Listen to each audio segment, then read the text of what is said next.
코로나19 신규 확진자 680여 명 가운데 80%가 수도권에서 나왔습니다. 임시 선별진료소 150여 곳이 수도권에 설치돼 3주간 집중 진단이 이루어집니다.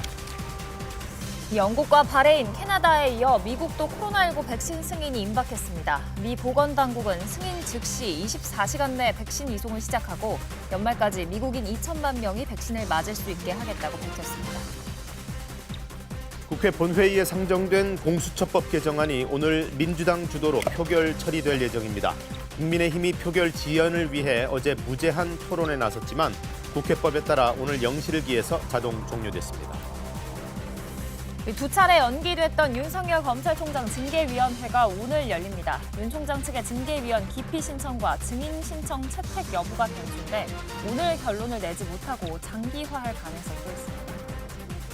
서울과 경기 북부, 강원 영서 북부를 중심으로 비나 눈이 오고 있습니다. 서울은 지난해에 비해 25일 늦은 첫눈이 내렸고 경기 동부와 강원 영서에는 최고 3cm의 눈이 쌓이겠습니다. 12월 10일 뉴스광장 시작하겠습니다. 코로나19 확산세가 여전하죠. 수도권에서만 500명 이상 신규 확진자가 나오고 있고 정부는 임시 선별진료소 150여 곳을 수도권에 차리기로 했습니다. 취재기자 연결합니다. 박영민 기자, 먼저 어제 신규 확진자는 전체 몇 명 나왔습니까? 네, 질병관리청 중앙방역대책본부는 어제 0시 기준으로 코로나19 신규 확진자가 686명이라고 밝혔습니다. 이 가운데 국내 발생 신규 확진자는 662명이고 해외 유입 사례는 24명입니다. 국내 발생 환자는 서울에서 264명, 경기 214명, 인천 46명으로 수도권에서만 524명이 집계됐습니다.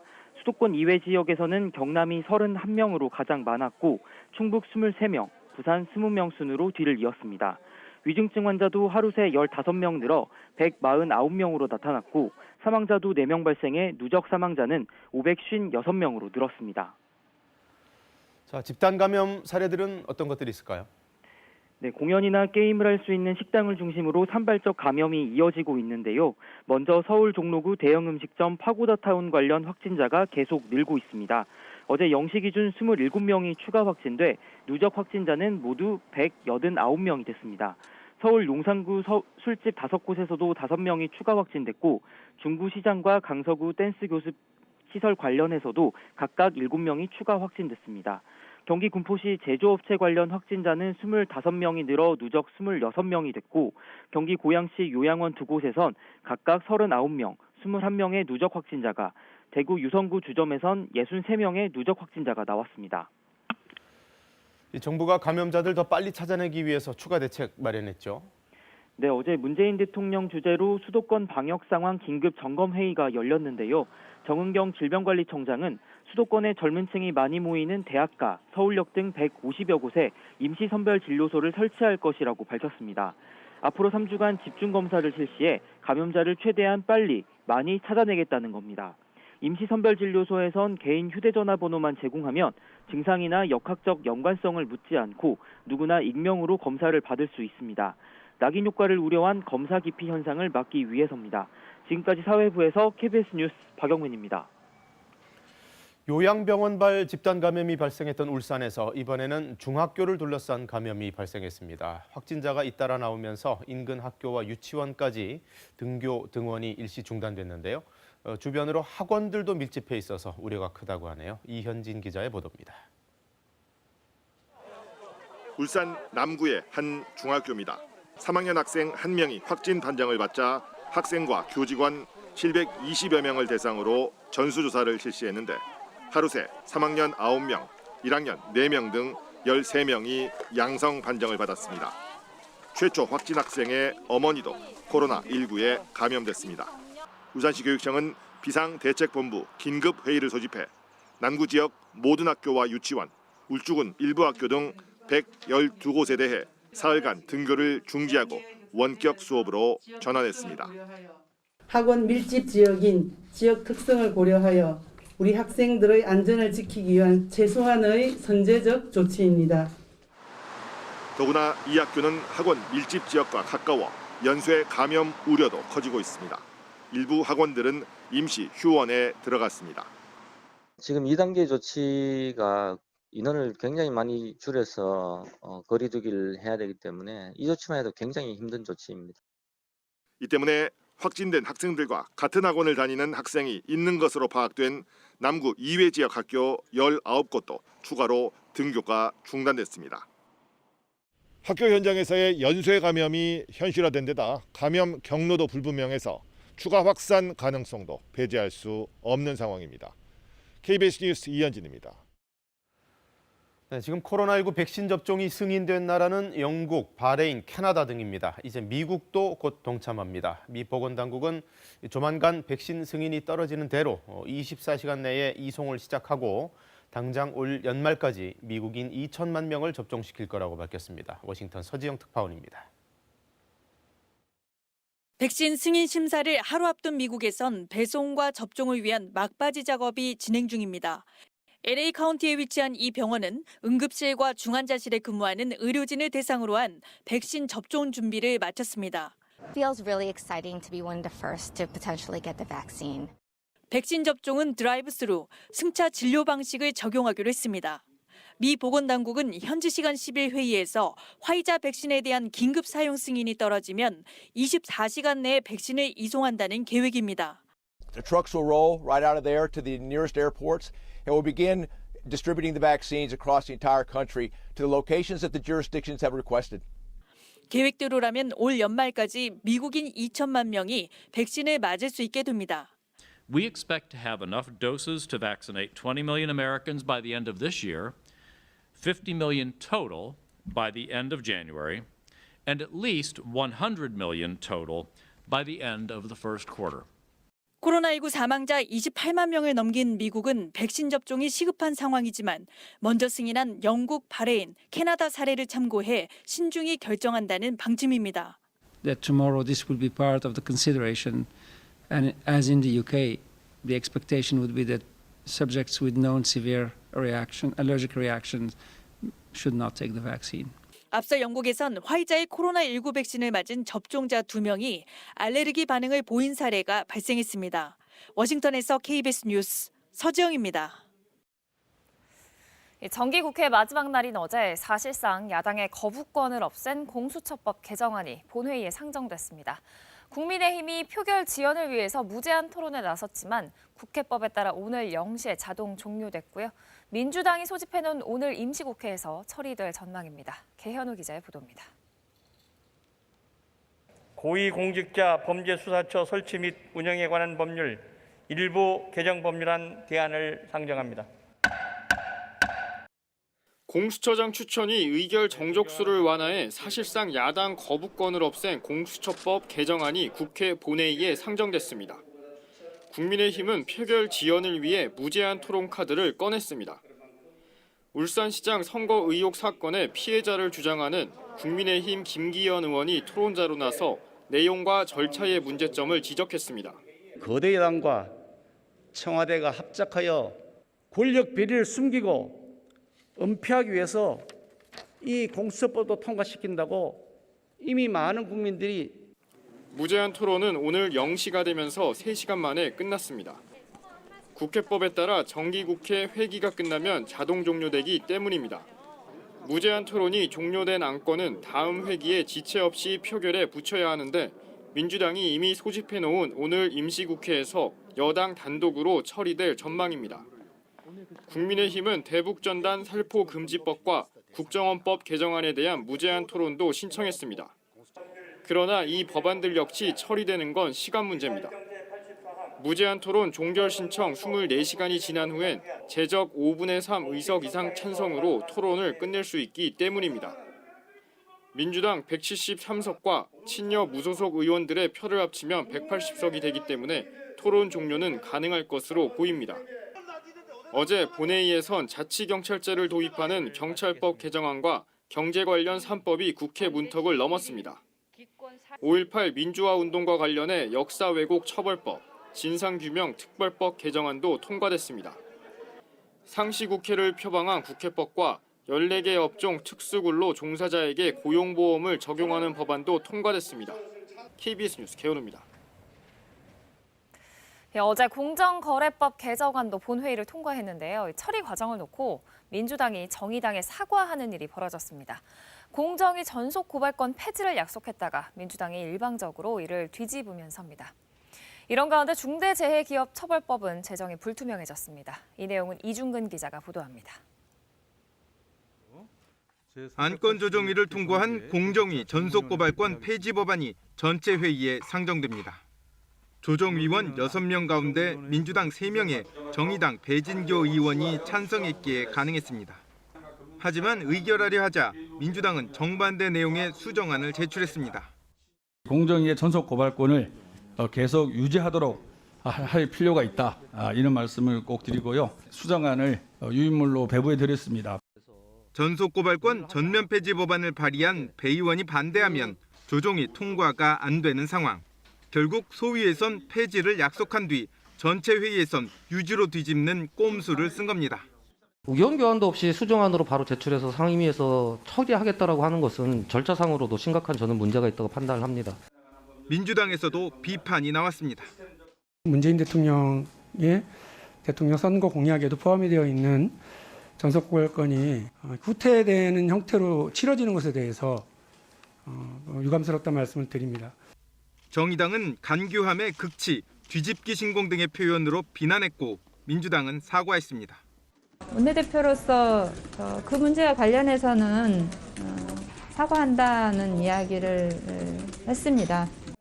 역시 본회의를 통과한 금융복합기업 집단 감독에 관한 법률도 재정법상 공청회를 거쳐야 하지만 민주당은 소위원회 간담회 형식으로 대체해 절차적 정당성 논란을 초래했습니다. 그런데 민주당의 사실상 당론이라는 중대재해기업 처벌법의 경우 공청회 등을 거치면서 올해한 재정이 불투명해지는 상황입니다. KBS 뉴스 이중근입니다. 오늘 새벽 서울에서 첫 눈이 관측됐습니다. 아침까지 경기와 강원 일부에 많게는 3cm의 눈이 내려 쌓이는 곳이 있겠는데요. 기상센터 연결해서 자세한 날씨 알아보죠. 벨지캐스터, 저는 못 봤는데 첫 눈이 내렸다고요? 네, 오늘 새벽 서울에는 올겨울 첫눈이 내렸습니다. 약하게 눈발만 흩날리는 정도라서 앵커님처럼 못 본 분들이 더 많으실 것 같은데요. 첫눈 소식을 기다리는 분들이 많으셔서 저도 얼른 전해드리고 싶었는데 올해 첫눈 소식은 많이 늦었습니다. 작년과 비교해보면 25일, 평년보다 19일 정도 늦은 기록입니다. 오늘 아침 출근길 중부지방을 중심으로 비나 눈이 내리는 곳이 있어서 교통안전에 각별히 유의하셔야겠습니다. 아침까지 경기 동부와 강원 영서 중북부 지역에는 1에서 최고 3cm 정도의 눈이 내려 쌓이는 곳이 있겠습니다. 오늘 아침 큰 추위는 없는데요. 서울의 아침 기온 3.6도로 출발했습니다. 당분간 평년 기온을 웃도는 날씨가 이어지다가 다음 주 월요일에는 서울의 아침 기온이 영하 10도 안팎까지 곤두박질 치면서 한파가 찾아올 예정입니다. 동해안 지역은 열흘 넘게 건조주의보가 이어지면서 오늘은 바람까지 강하게 불 것으로 보입니다. 화재 예방에 각별히 유의하셔야겠습니다. 기상센터에서 전해드렸습니다. 윤석열 검찰총장 징계위원회가 오늘 열립니다. 윤 총장 측에서 공정성을 문제 삼아 일부 징계위원에 대한 기피 신청을 할 수가 있는데 그 부분이 오늘 징계위의 핵심 변수가 되겠습니다. 김민철 기자가 보도합니다. 법무부는 오늘 오전 10시 반 정부 과천청사에서 윤석열 검찰총장에 대한 징계위원회를 엽니다. 당초 지난 2일 예정됐던 징계위는 방어권 보장을 위해 시간이 필요하다는 윤 총장 측 요청으로 2차례 미뤄졌습니다. 징계위는 법무부 장관과 차관, 장관이 임명한 검사 2명, 장관이 위촉한 외부위원 3명 등 모두 7명으로 구성됩니다. 징계 청구권자인 추미애 장관은 심의에 참여할 수 없어 나머지 6명 중 과반수인 4명 이상의 찬성으로 징계가 의결됩니다. 윤 총장 측은 징계위에 참석한 뒤 공정성이 의심되는 위원이 있을 경우 기피 신청을 하겠다는 방침입니다. 기피 대상으로는 윤 총장의 헌법소원에 악수라는 평가를 했던 이용구 법무부 차관이 우선 거론됩니다. 장관이 지명한 검사 2명에 대해서도 기피 신청을 할 가능성이 있습니다. 징계위가 윤 총장의 기피 신청을 모두 받아들일 경우 의결이 불가능해질 수도 있는데 이 경우 예비위원이 빈자리를 채울 수 있습니다. 기피 신청을 아예 받아들이지 않거나 일부만 수용하고 징계 논의에 착수할 가능성도 있습니다. 법무부는 기피 신청을 위해 미리 필요하다며 윤 총장 측이 요구했던 징계위원 명단 공개는 검사 징계법 등에 어긋난다며 거부했습니다.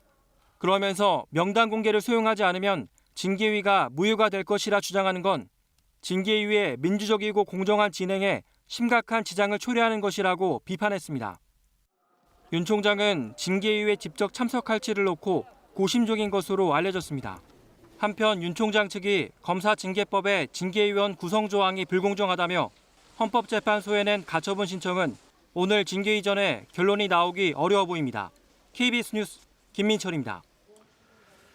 네, 또 하나의 변수는 증인 채택 문제입니다. 윤석열 총장 측에서 신청한 증인만 7명에 이르는데요. 채택이 많이 된다면 징계 심의 절차 자체가 상당히 길어질 수가 있습니다. 이어서 백인성 기자의 보도입니다. 법무부가 밝힌 윤석열 검찰총장의 징계 사유는 모두 6가지나 됩니다. 이른바 판사 사찰 의혹과 언론사주와의 부적절한 만남, 감찰 방해 등입니다. 반면 윤 총장은 징계 사유 자체가 존재하지 않는다고 맞서고 있습니다. 윤 총장은 이를 소명하겠다며 이성윤 서울중앙지검장과 한동수 대검 감찰부장을 비롯해 모두 7명의 증인을 신청했습니다. 이들 가운데 일부는 징계위가 증인으로 채택할 경우 바로 출석하겠다는 입장입니다. 징계위가 윤 총장 측 신청을 받아들여 증인 신문이 이뤄질 경우 상당한 시간이 걸릴 수 있습니다. 게다가 징계 사유별로 법무부와 윤 총장 측이 첨예하게 다툴 것으로 예상돼 징계위가 하루 만에 결론을 내지 못하고 여러 차례 열릴 것이란 관측도 나옵니다. 징계위가 증인 신청을 채택하지 않고 속전속결로 진행될 가능성도 있습니다. 윤 총장은 2013년 여주지청장 시절 국정원 대선 개입 의혹 수사를 하면서 지휘부에 보고를 누락했다는 이유로 정직 1개월의 징계를 받았습니다. 당시 징계위에선 국민수 법무부 차관에 대해 기피 신청을 하고 최동욱 전 검찰총장과 조영건 전 서울중앙지검장 등을 증인으로 신청했지만 징계위가 모두 기각하고 당일에 결론을 냈습니다. 윤 총장 측은 징계가 의결될 경우 징계 수위와 상관없이 취소 소송을 제기할 계획이어서 징계를 둘러싼 갈등은 법정 공방으로 이어질 수 있습니다. KBS 뉴스 백인성입니다. 라인펀드와 관련해 뒷돈을 받은 혐의로 검찰이 고검장 출신의 윤갑근 국민의힘 충북도당 위원장에 대해 사전 구속영장을 청구했습니다. 정재우 기자가 보도합니다. 검사장 출신 야당 정치인에게 수억 원을 지급한 뒤 우리은행에 로비가 이루어졌고 이 사실을 검찰에 알렸지만 수사가 진행되지 않았다. 지난 10월 김봉현 전 스타모빌리티 회장이 주장한 내용입니다. 김 씨가 지목한 이 야당 정치인은 윤갑근 국민의힘 충북도당 위원장입니다.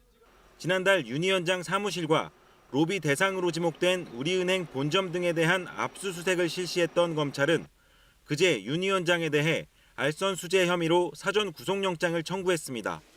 검찰은 윤 위원장이 지난해 7월 로비 명목으로 라임이 투자한 회사로부터 2억 원을 받고 손태승 당시 우리은행장을 만나 라임펀드 재판매를 요청한 것으로 보고 있습니다. 오늘 구속영장 심사를 앞둔 윤 위원장 측은 이 돈이 자문계약을 체결하고 받은 정상적인 자문료였다고 맞섰습니다. 로비 한 사람한테 돈을 받았는데 그 라임으로부터 돈을 받는데 라임으로부터 돈을 안 받고 엉뚱한 다른 데에서 자문 형식으로 돈을 받는 게 말이 되냐. 검찰은 여권 정치인에 대한 로비 의혹 수사도 계속 진행 중입니다. 지난 10월에는 김 씨로부터 양복을 받은 기동민 더불어민주당 의원을 피의자 신분으로 소환 조사했습니다. 하지만 김 전 회장이 기 의원에게 선물했다는 양복값을 부풀린 정황이 확인되는가 하면 관련 진술도 계속 번복하고 있어 수사에 어려움을 겪고 있습니다. KBS 뉴스 정재우입니다. 미국의 바이든 대통령 당선자가 행정부 국방장관으로 흑인인 오스틴 전 중부군 사령관을 지명했습니다. 임명 시에는 미국 역사상 첫 흑인 국방장관이 될 텐데요. 다만 아시아태평양 관련 경험은 적어서 이 지역 현안들에는 백악관과 국무부의 영향이 커질 거라는 전망이 벌써부터 나오고 있습니다. 워싱턴에서 금채령 특파원이 전해왔습니다. 바이든 미 대통령 당선자의 지명을 받은 오스틴 전 중부군 사령관은 흑인으로서는 6번째 미군 사성 장군입니다. 하지만 바이든 당선인이 디 애틀랜틱 기고에서 밝힌 것처럼 흑인으로선 첫 야전군 사령관인 만큼 인종 통합의 상징성이 큰 인물입니다. More than 40% of our active duty forces are people of color. It's long past time that the department's leadership reflects that diversity. 바이든 당선인은 부통령이던 지난 2010년 이라크에서 복무 중이던 오스틴 지명자를 만난 뒤 그의 리더십을 눈여겨봤다고 했습니다. 이라크와 아프간 전장에서 15만 명의 군인들을 복귀시킬 때 오스틴이 중요한 역할을 했다고도 했습니다. 오스틴은 지난 2016년 전역을 했는데 전역한 군인은 7년이 지나야 국방장관이 될 수 있기 때문에 의회의 면제 승인이 필요한 상태입니다. 문민 통제를 위한 법적 장치인 셈인데 바이든 당선인은 의회가 면제 승인을 할 것으로 기대한다고 밝혔습니다. 바이든 당선인은 오스틴 지명자가 다국적군을 이끌며 작전을 해온 경험이 풍부한 만큼 동맹 강화의 적임자로 보고 있습니다. He is just as committed as I am to rebuilding and modernizing those alliances from the Asian Pacific to Europe and around the world. 또 코로나19 대응을 위해 군의 지원 역할도 이끌어낼 것으로 기대했습니다. 다만 중국과의 전방위적인 대결 국면에서 인도태평양 지역에서의 경험이 상대적으로 적다는 분석도 나오고 있습니다. 이 때문에 일각에선 대중관계를 전략적으로 다뤄나가는 과정에서 백악관과 국무부의 목소리가 상대적으로 더 커질 것이라는 분석도 나오고 있습니다. 워싱턴에서 KBS 뉴스 김철영입니다. 전남 나주의 오리 농장이 고병원성 AI 확진 판정을 받았습니다. 지난 5일 영암에 이어서 나흘 만에 또 확진 사례가 나오면서 일대 오리 농장에 비상에 걸렸습니다. 유철웅 기자입니다. 지난 8일 일제검사에서 조류 인플루엔자 바이러스가 검출된 나주의 한 유경오리 농장입니다. 정밀 조사 결과 고병원성으로 판명났습니다. 전라남도는 이 농장의 오리 3만 2천 마리를 비롯해 반경 3km 안에 있는 가금류 46만여 마리를 예방 차원에서 처분할 예정입니다. 또 반경 10km 이내에 있는 가금류 농장 52곳은 이동 제한 명령이 내려졌습니다. 이 농장은 지난 5일 고병원성 조류 인플루엔자가 확진된 영암의 농장과 같은 계열사 소속인데 전라남도는 나머지 계열사 농장 59곳은 음성 판정을 받았다고 밝혔습니다. 유경오리에서 두 건이 나왔지 않습니까? 그래서 모든 도내 유경오리 180개소 농장에 대해서 앞에다가 방역 통제 초소를 설치해서 차량을 철저히 통제할 것이고요. 이달 초 순천만과 한평고막원천에 야생 조류 분변 등에서 나온 조류 인플루엔자도 고병원성으로 판정됐습니다. 과거 사례를 보면 야생 조류에서 고병원성 조류 인플루엔자가 발생할 경우 빠르면 2주 이내에 주변 농가로 번지는 경우가 많아 추가 발생 우려도 커지고 있습니다. 오리 농장과 야생 조류에서 잇따라 고병원성 조류 인플루엔자가 발생하면서 오리 전국 최대 사육지인 전라남도가 바짝 긴장하고 있습니다. KBS 뉴스 유철웅입니다. 어제 낮 12시 30분쯤 서울 송파구 가락동에 있는 3층짜리 연립주택 2층에서 불이 나 이 집에 살던 80대 노인이 숨졌습니다. 이웃의 신고를 받고 출동한 소방관들이 20여 분 만에 불을 껐지만 이 집에 살던 80대 신모 씨가 거실에서 숨진 채 발견됐습니다. 경찰은 함께 살던 70대 아내가 폐지를 주우러 나간 사이에 불이 났으며 치매를 앓고 거동이 불편했던 신 씨가 미처 대피하지 못한 것으로 보고 정확한 사고 경위를 조사하고 있습니다. 생후 16개월 된 입양아를 학대해서 숨지게 한 혐의를 받는 부모가 재판에 넘겨졌습니다. 숨진 아이의 온 몸에서 골절에 장기 손상까지 확인됐는데요. 이렇게 때린 이후 엄마는 아이가 밥을 먹지 않아서라고 진술했습니다. 김재현 기자입니다. 지난 10월 심정지 상태로 병원 응급실에 실려와 숨진 A양. 생후 16개월 어린 몸 곳곳이 멍투성이었습니다. 검찰이 공개한 부검 결과는 더 참혹했습니다. A양의 머리, 팔과 다리 등 몸 전체에서 발생 시기가 다른 골절과 피하 출혈이 발견됐습니다. 지속적인 폭행이 있었다는 뜻입니다. 엄마는 검찰 조사에서 A양이 밥을 안 먹어 화가 나 배를 손으로 때리고 들어올려 흔들다가 떨어뜨렸다고 진술했습니다. 하지만 검찰은 사망 당일 A양이 찍힌 동영상과 쿵소리가 들렸다는 이웃 주민의 진술 등을 종합하면 B씨가 의도적으로 큰 힘을 가했다고 판단했습니다. 특히 A양의 등 쪽에 강한 힘을 가해 췌장이 손상됐고 그로 인한 출혈로 사망했다고 설명했습니다. 원래 그 집이 좀 시끄러워가지고 그래서 그냥 부부싸움을 계속 하나보다 경찰들이 그렇게 말하더라고요. 신랑 그 집에 없었다고. 그러니까 아이한테 그랬던 것 같아요. 검찰은 남편 역시 A양의 팔을 강하게 잡고 강제로 손뼉을 치게 하는 등 학대를 했다고 판단했습니다. 또한 올해 1월에 A양을 입양한 이들 부부가 3월부터 10월까지 모두 15차례에 걸쳐 집과 차 안에 A양을 혼자 있게 한 사실도 확인됐습니다. 검찰은 두 사람 모두에게 아동학대와 유기, 방임 혐의를 적용하고 엄마에 대해서는 아동학대 치사 혐의까지 더해 기소했습니다. 대한아동학대방지협회 등은 성명서를 내고 숨진 A양의 부모를 아동학대 치사가 아닌 살인죄로 기소하는 게 마땅하다며 보다 강도 높은 처벌을 요구했습니다. KBS 뉴스 김재현입니다. 오늘 새벽 서울에는 첫눈이 관측됐습니다. 약하게 눈발만 날리는 정도였는데요. 작년보다 25일, 평년과 비교하면 19일 정도 늦은 기록입니다. 출근길 중부지방 곳곳에는 비나 눈이 내리겠습니다. 경기 동부와 강원 영서 중북부 지역에는 1에서 최고 3cm 정도의 눈이 내려 쌓이는 곳이 있겠습니다. 오늘 아침 큰 추위는 없는데요. 서울의 아침 기온 3.6도로 출발했습니다.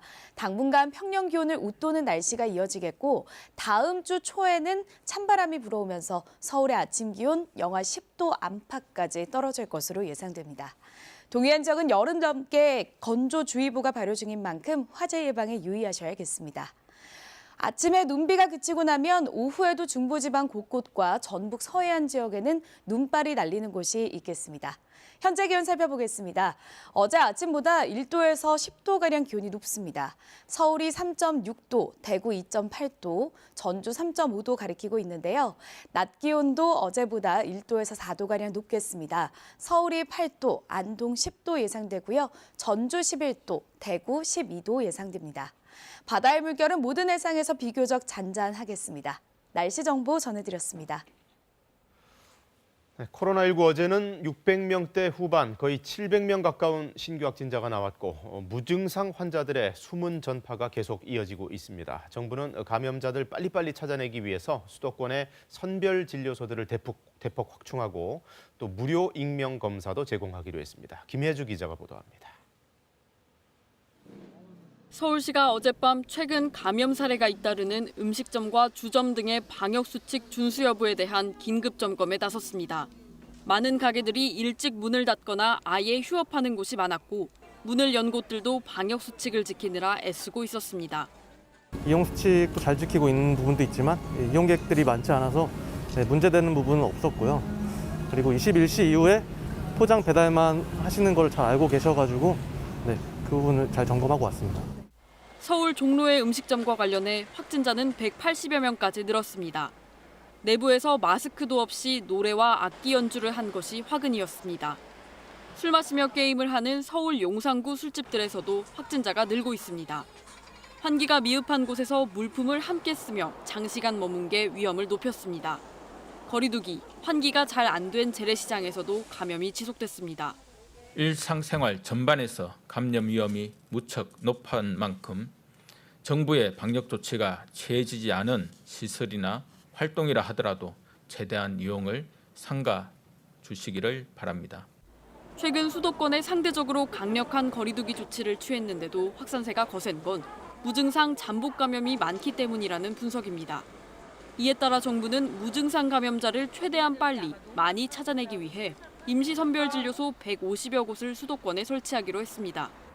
대학가나 서울역 등 젊은 층이 많이 모이는 곳에 주로 설치되고 휴대전화 번호만 대면 익명으로 검사받을 수 있습니다. 검사비는 무료입니다. 정부는 지난 주말 휴대전화 이동량이 직전주에 비해 0.6% 늘어났다며 방역에 더 경각심을 가져달라고 부탁했습니다. 마스크를 벗는 순간이 가장 위험하다는 점을 꼭 기억해 주시기 바랍니다. 먹고 마실 때는 말 없이, 대화할 때는 마스크 쓰기를 언제 어디서나 철저히 지켜주실 것을. 또 다음에 만나자라는 말은 상대를 배려하는 의미라며 크리스마스와 연말 모임 취소를 간곡히 요청했습니다. KBS 뉴스 김혜주입니다. 네, 경기도는 처음으로 일일 확진자 수가 200명을 넘어섰습니다. 중증 환자용 병상이 딱 4개밖에 남아있지 않을 정도로 치료 여건이 포화 상태입니다. 임명규 기자입니다. 경기도에선 어제 0시 기준 확진자가 219명이 발생했습니다. 올해 1월 경기도에서 첫 확진자가 나온 이후 일일 확진자 수로는 가장 많습니다. 지역 발생은 215명, 해외 유입은 4명입니다. 최근에는 소규모 감염이 늘면서 N차 감염과 감염 경로를 확인 중인 경우가 확진자의 89%인 196명에 달합니다. 이처럼 감염이 확산되자 이재명 경기지사는 경로 불명 확진자들이 광범위하게 은폐돼 있어 특정 지역을 선별해 집중적으로 전원 검사 방식을 도입하려 한다고 밝히기도 했습니다. 경기도 내 코로나19 전담병원의 병상 상황도 좋지 않습니다.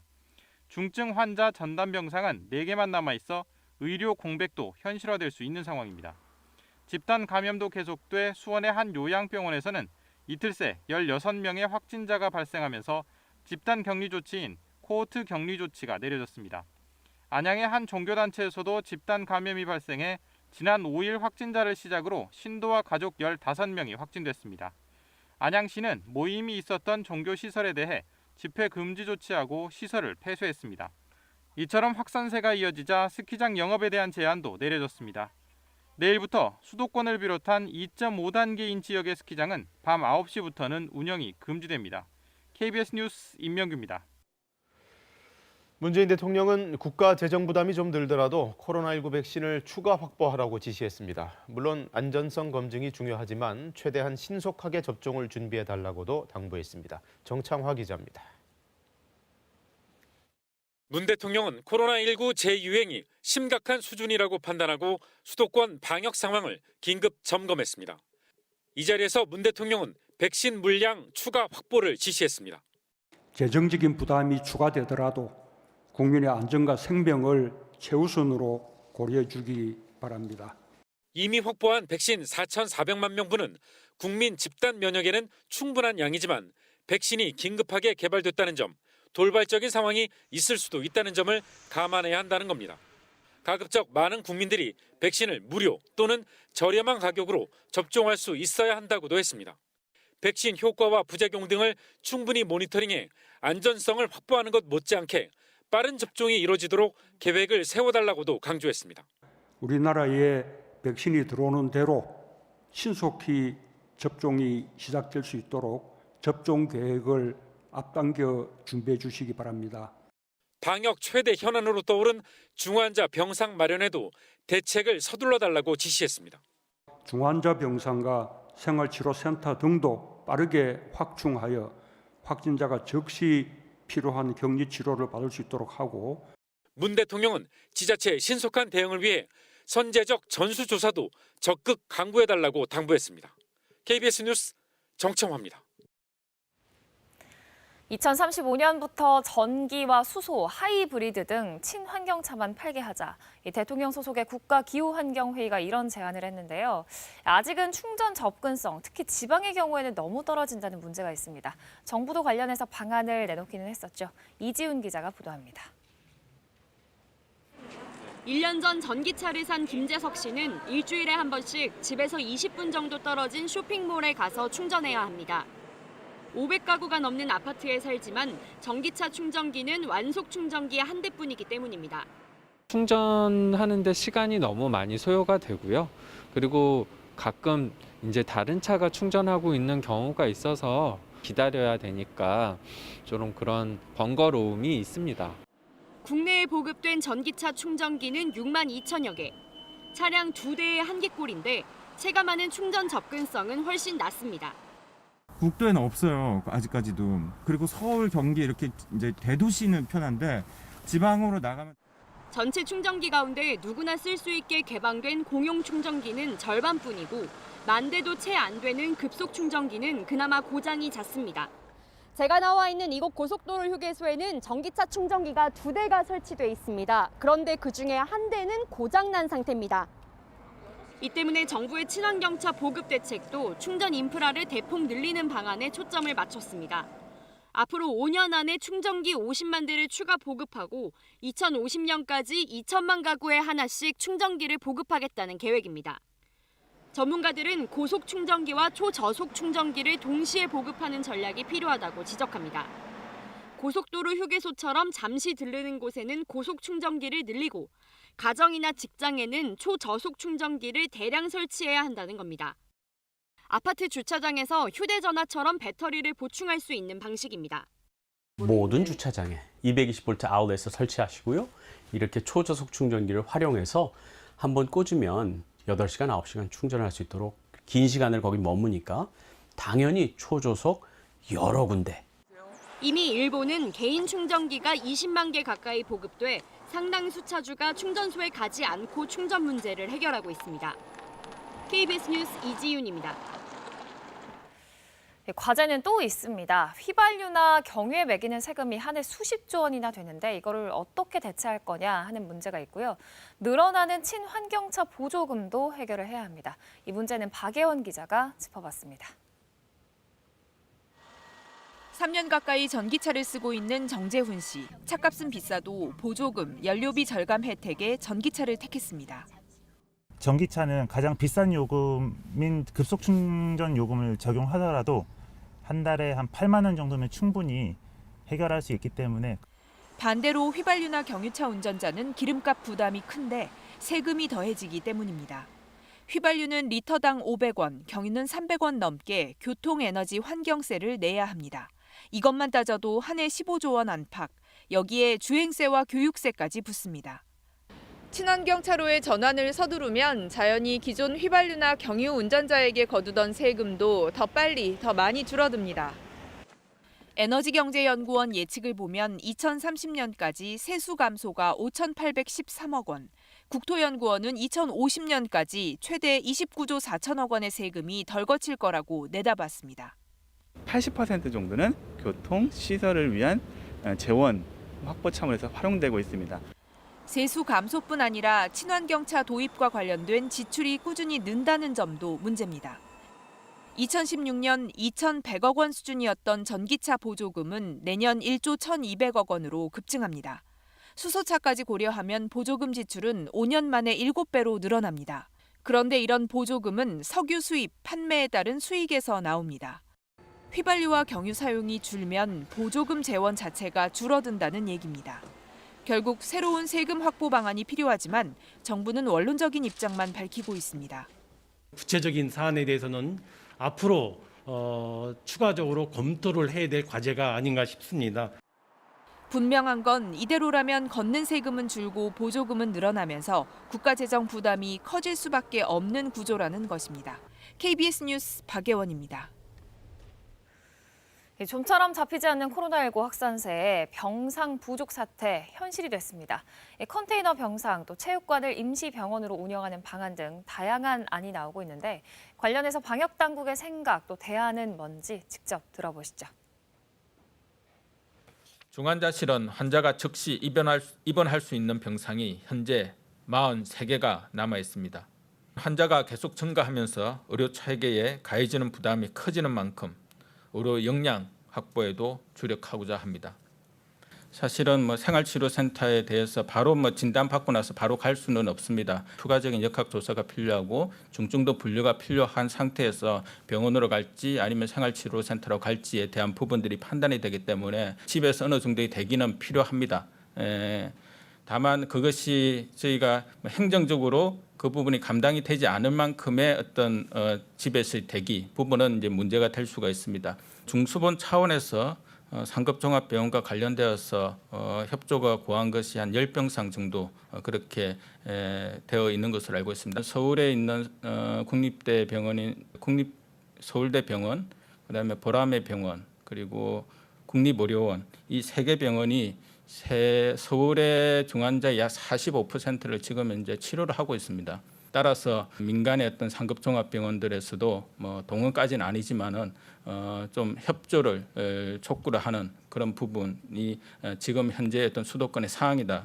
조금 더 빨리 이제 병상을 가동할 수 있는 그러한 부분들이 조금 더 강조가 된 것 같은데요. 컨테이너 병원보다는 저희는 모듈형 병상이라는 용어를 사용하는데요. 국립중앙의료원에 있는 모듈형 병상이 대표적인 예가 되겠습니다.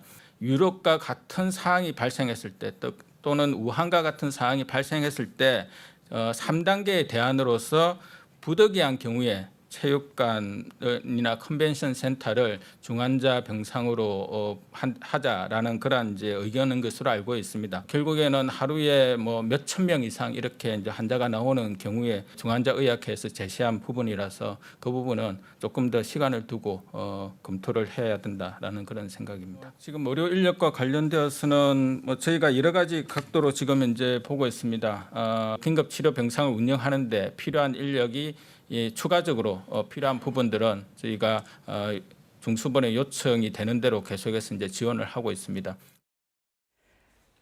코로나19 관련 국제 소식 전해드립니다. 미국 전체 50개 주 가운데 코로나19 확진자가 가장 많은 캘리포니아주에서 방역 수칙을 무시하고 비밀리에 열린 대규모 슈퍼 전파자 파티가 당국에 적발됐습니다.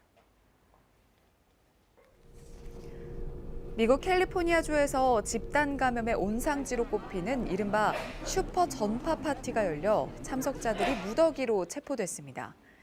캘리포니아주 보안관은 기자회견을 통해 지난 6일 새벽 캘리포니아 팜데일의 빈 건물에서 비밀리에 파티가 열린다는 제보를 받고 현장을 급습해 파티 참석자 158명을 체포했다고 밝혔는데요. 이 가운데 35명은 미성년자였으며 급습 당시 참석자 대부분이 마스크를 착용하지 않았고 총기와 마약 등 불법 행위도 확인됐다고 전했습니다. 미국 내에서 누적 확진자 수 1위인 캘리포니아주는 최근 코로나19 재확산으로 인해 상황이 더욱 심각해지자 일부 지역에 자택 대피령을 다시 도입하고 타인과의 실내 모임을 금지하는 등 엄격한 행정명령을 발동했는데요. 하지만 이를 무시하고 암암리에 대규모 슈퍼 전파 파티를 여는 사람들이 있어 당국이 집중 단속에 나서고 있습니다. 독일에서 코로나19로 인한 하루 사망자가 역대 최다 기록을 경신했다고 외신들이 보도했습니다. 현지 시각으로 어제 독일 당국이 발표한 집계에 따르면 전날 코로나19 사망자는 590명 늘어나 일주일 전 기록했던 역대 최대치 487명을 넘어섰습니다. 같은 날 앙겔라 메르켈 독일 총리는 연방 하원 시정연설에서 최근 사망자 규모에 대해 우려를 표하며 지금의 부분 봉쇄를 추가 강화할 필요성이 있다고 강조했는데요. 그러면서 독일 국립과학 아카데미 같은 전문가들의 권고에 귀를 기울여야 한다고 촉구했습니다. 앞서 독일 국립과학 아카데미는 확산세 저지를 위해 일상 접촉 수준을 최소한도로 줄여야 한다며 크리스마스부터 내년 1월 10일까지 비필수 상점을 폐쇄하고 각급 학교 방학도 14일부터 내년 1월 10일까지 연장해야 한다고 권고한 바 있습니다. 지난 4월 미국 뉴욕에 이어 최근 스페인 바르셀로나의 동물원에서도 대형 고양이과 동물인 사자 4마리가 코로나19에 감염돼 당국이 조사에 착수했습니다. 현지 시간 8일 스페인 바르셀로나 동물원이 지난달 암사자 3마리와 숫사자 1마리가 감기 증상을 보여 항원 검사 등을 실시한 결과 코로나19 양성 판정이 나왔다고 밝혔습니다. 관계 당국은 구체적인 감염 경로를 밝히기 위해 조사에 착수했는데요. 같은 기간 동물원 직원 2명도 코로나19 확진 판정을 받은 것으로 확인돼 이들로부터 사자들이 감염됐다는 가능성에 무게가 실리고 있습니다. 앞서 지난 4월 미국 뉴욕 브롱크스 동물원에서도 호랑이 4마리와 사자 3마리가 코로나19 양성 판정을 받았다가 회복했는데요. 이에 바르셀로나 동물원은 확진 동물들의 치료와 추가 감염 방지를 위해 뉴욕 브롱코스 동물원과 접촉해 조언을 얻고 있다고 덧붙였습니다.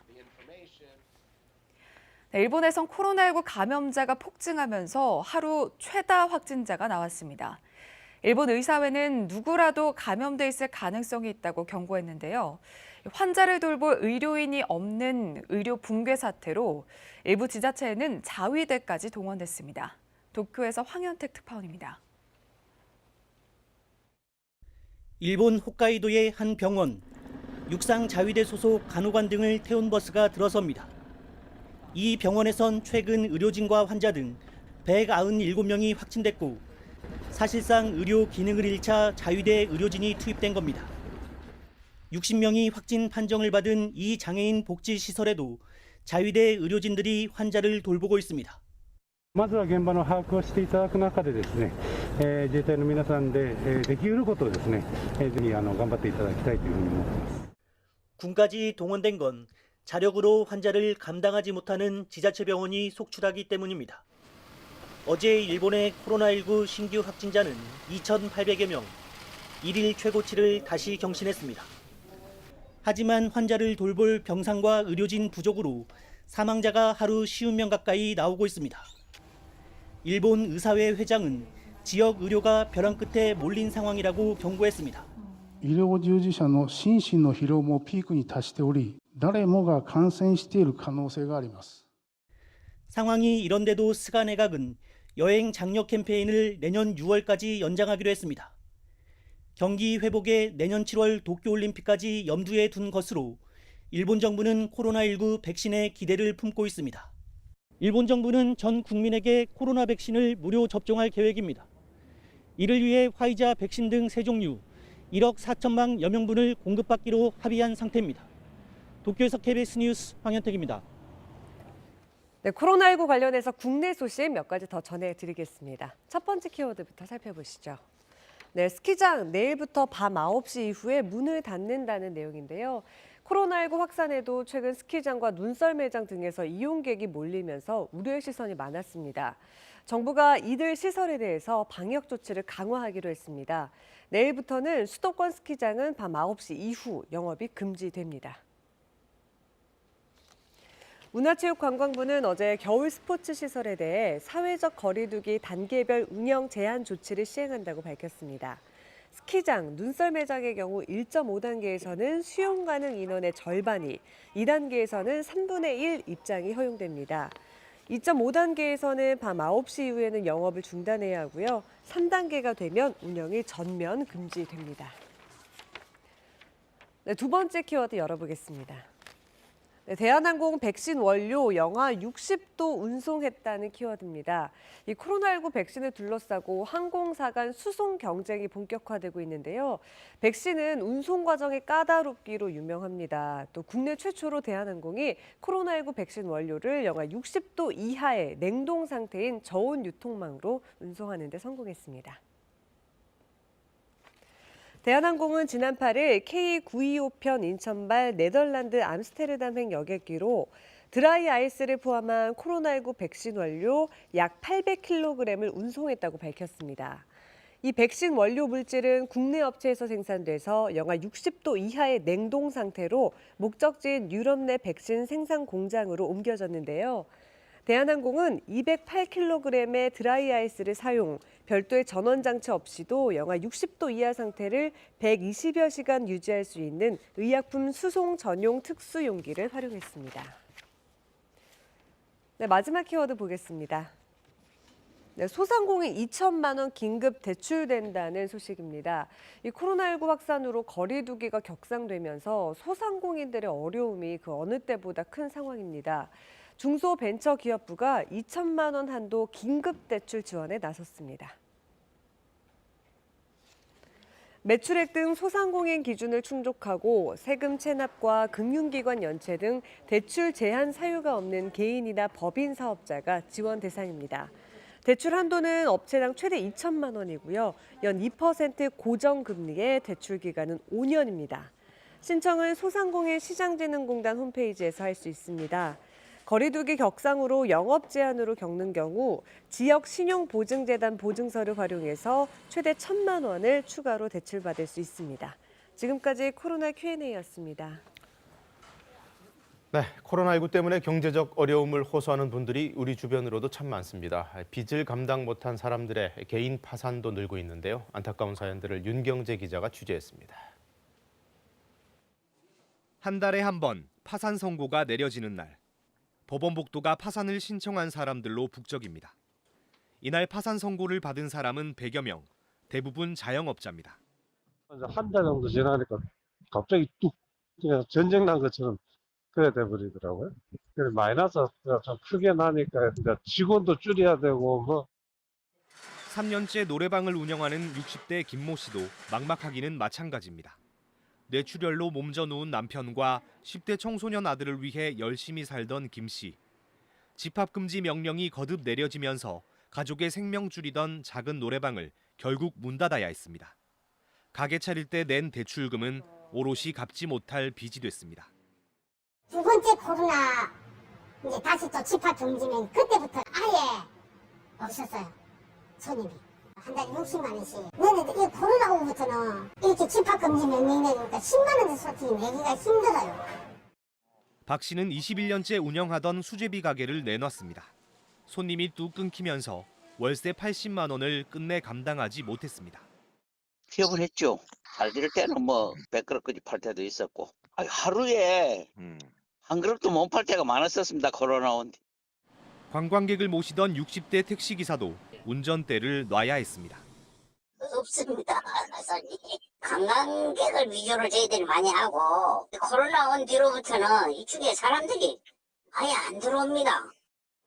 건설 노동자 임 씨는 어머니의 병원비를 갚느라 5년 동안 매일같이 나갔던 새벽 일이 끊겼습니다. 한 8개월 동안 거의 2, 3일 또 일하다가 한 일주일 이상 쉬고 뭐 그런 경우가 매우 많았죠.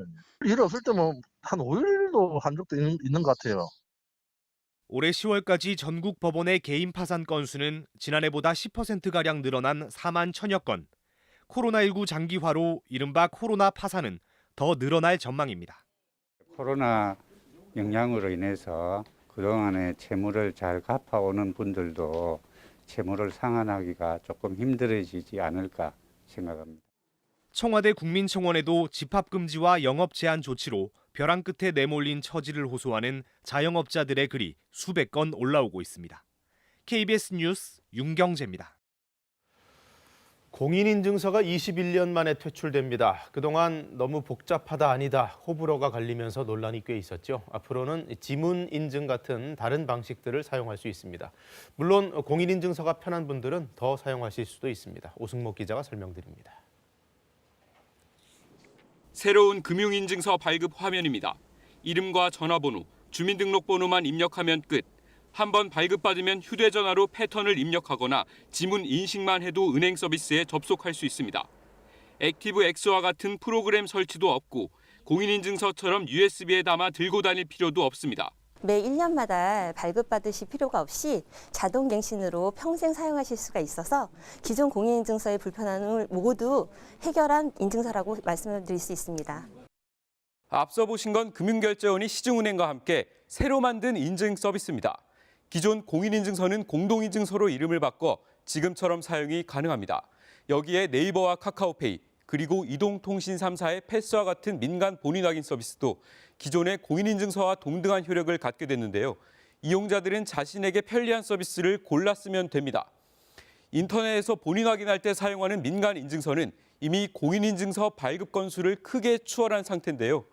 21년 만에 공인인증서의 독점적 지위가 사라지면서 공인인증서가 차지했던 700억 원 규모 시장에서 본격적인 민간 경쟁이 시작됐습니다. 문제는 민간 인증서의 보안성을 얼마나 신뢰할 수 있느냐입니다. 이 때문에 정부가 민간 인증서의 안전성을 직접 관리할 계획입니다. 특히 개인보다는 발급기관의 보안 책임을 더 강화하는 계기가 될 것으로 정부는 기대하고 있습니다. 사고가 생기더라도 전자서명 사업자가 이제 손해를 배상하는 것을 원칙으로 하고 있어서 사업자 책임은 좀 높아지고 이용자 보호는 강화될 거로 이렇게 생각을 하고 있습니다. 정부는 이번 연말정산 때부터 민간 인증서를 사용할 수 있도록 이달 안에 인증 서비스 사업자를 선정할 방침입니다. KBS 뉴스 오승목입니다. 많이 쓰면 많이 내는 구조로 실손보험이 개편됩니다. 그동안 비급여 진료를 많이 받는 소수만 혜택을 본다, 이런 형평성 문제가 있었죠. 내년 7월부터 새 상품이 나오는데 이용량에 따라서 보험료가 최대 4배까지 오를 수 있습니다. 김진호 기자입니다. 물리치료의 한 종류인 도수치료. 대표적인 건강보험 비급여 항목이지만 실손보험에선 보장해줍니다. 이런 치료를 자주 받아 실손보험금을 타가는 가입자에게는 보험료를 더 받겠다는 게 이번 개편의 기본 취지입니다. 보험 가입하고 나서요. 한 번도 이걸 보험 1,000원이라도 받아본 적이 없어요. 거의 2배. 28,410원에서 54,090원. 인상된 보험료는 모두가 부담하고 혜택은 소수가 누리는 이런 부작용을 줄이기 위해 보험료 차등제가 도입됩니다. 사고를 많이 내면 보험료가 오르는 자동차 보험처럼 실손보험 가입자도 5개 등급으로 나뉩니다. 우선 비급여 보험금으로 1년에 300만 원 이상 받아간다면 최고 등급으로 분류돼 보험료가 4배로 오릅니다. 가입자의 0.3%가량이 해당할 것으로 예상됩니다. 반면 1년간 비급여 보험금 청구가 없다면 보험료를 5% 깎아주는데 가입자의 72% 정도가 해당됩니다. 현재 실손보험 상품보다는 자기부담금을 더 내야 하기 때문에 기존 가입자는 갈아타기 할 때 꼼꼼히 따져봐야 합니다. 선택을 해서 의료를 받을지 안 받을지 결정을 할 수 있는 부분이기 때문에 꼭 필요하지 않는 불필요한 비급여 의료를 이용하지 않음으로써 자기의 그럼 그 다음에 보험료 인하를 할인을 받을 수도 있는 그런 부분들이 있는 거죠. 보험료 차등제가 적용되는 새로운 실손보험 상품은 내년 7월부터 출시될 예정입니다. KBS 뉴스 김진호입니다. 국내에서도 큰 사랑을 받은 일본 영화죠. 조제, 호랑이 그리고 물고기들이 개봉 17년 만에 우리식으로 재탄생했습니다. 이번 주 나오는 영화들 김지성 기자가 소개합니다. 다리가 불편해 늘 혼자 책을 읽으며 자신만의 세계에 갇혀 살던 여성의 일상에 한 청년이 불쑥 들어옵니다. 완벽한 타인이었던 두 사람이 조금씩 경계를 풀고 왜 그렇게 먹어? 독이라도 다 났을까 봐.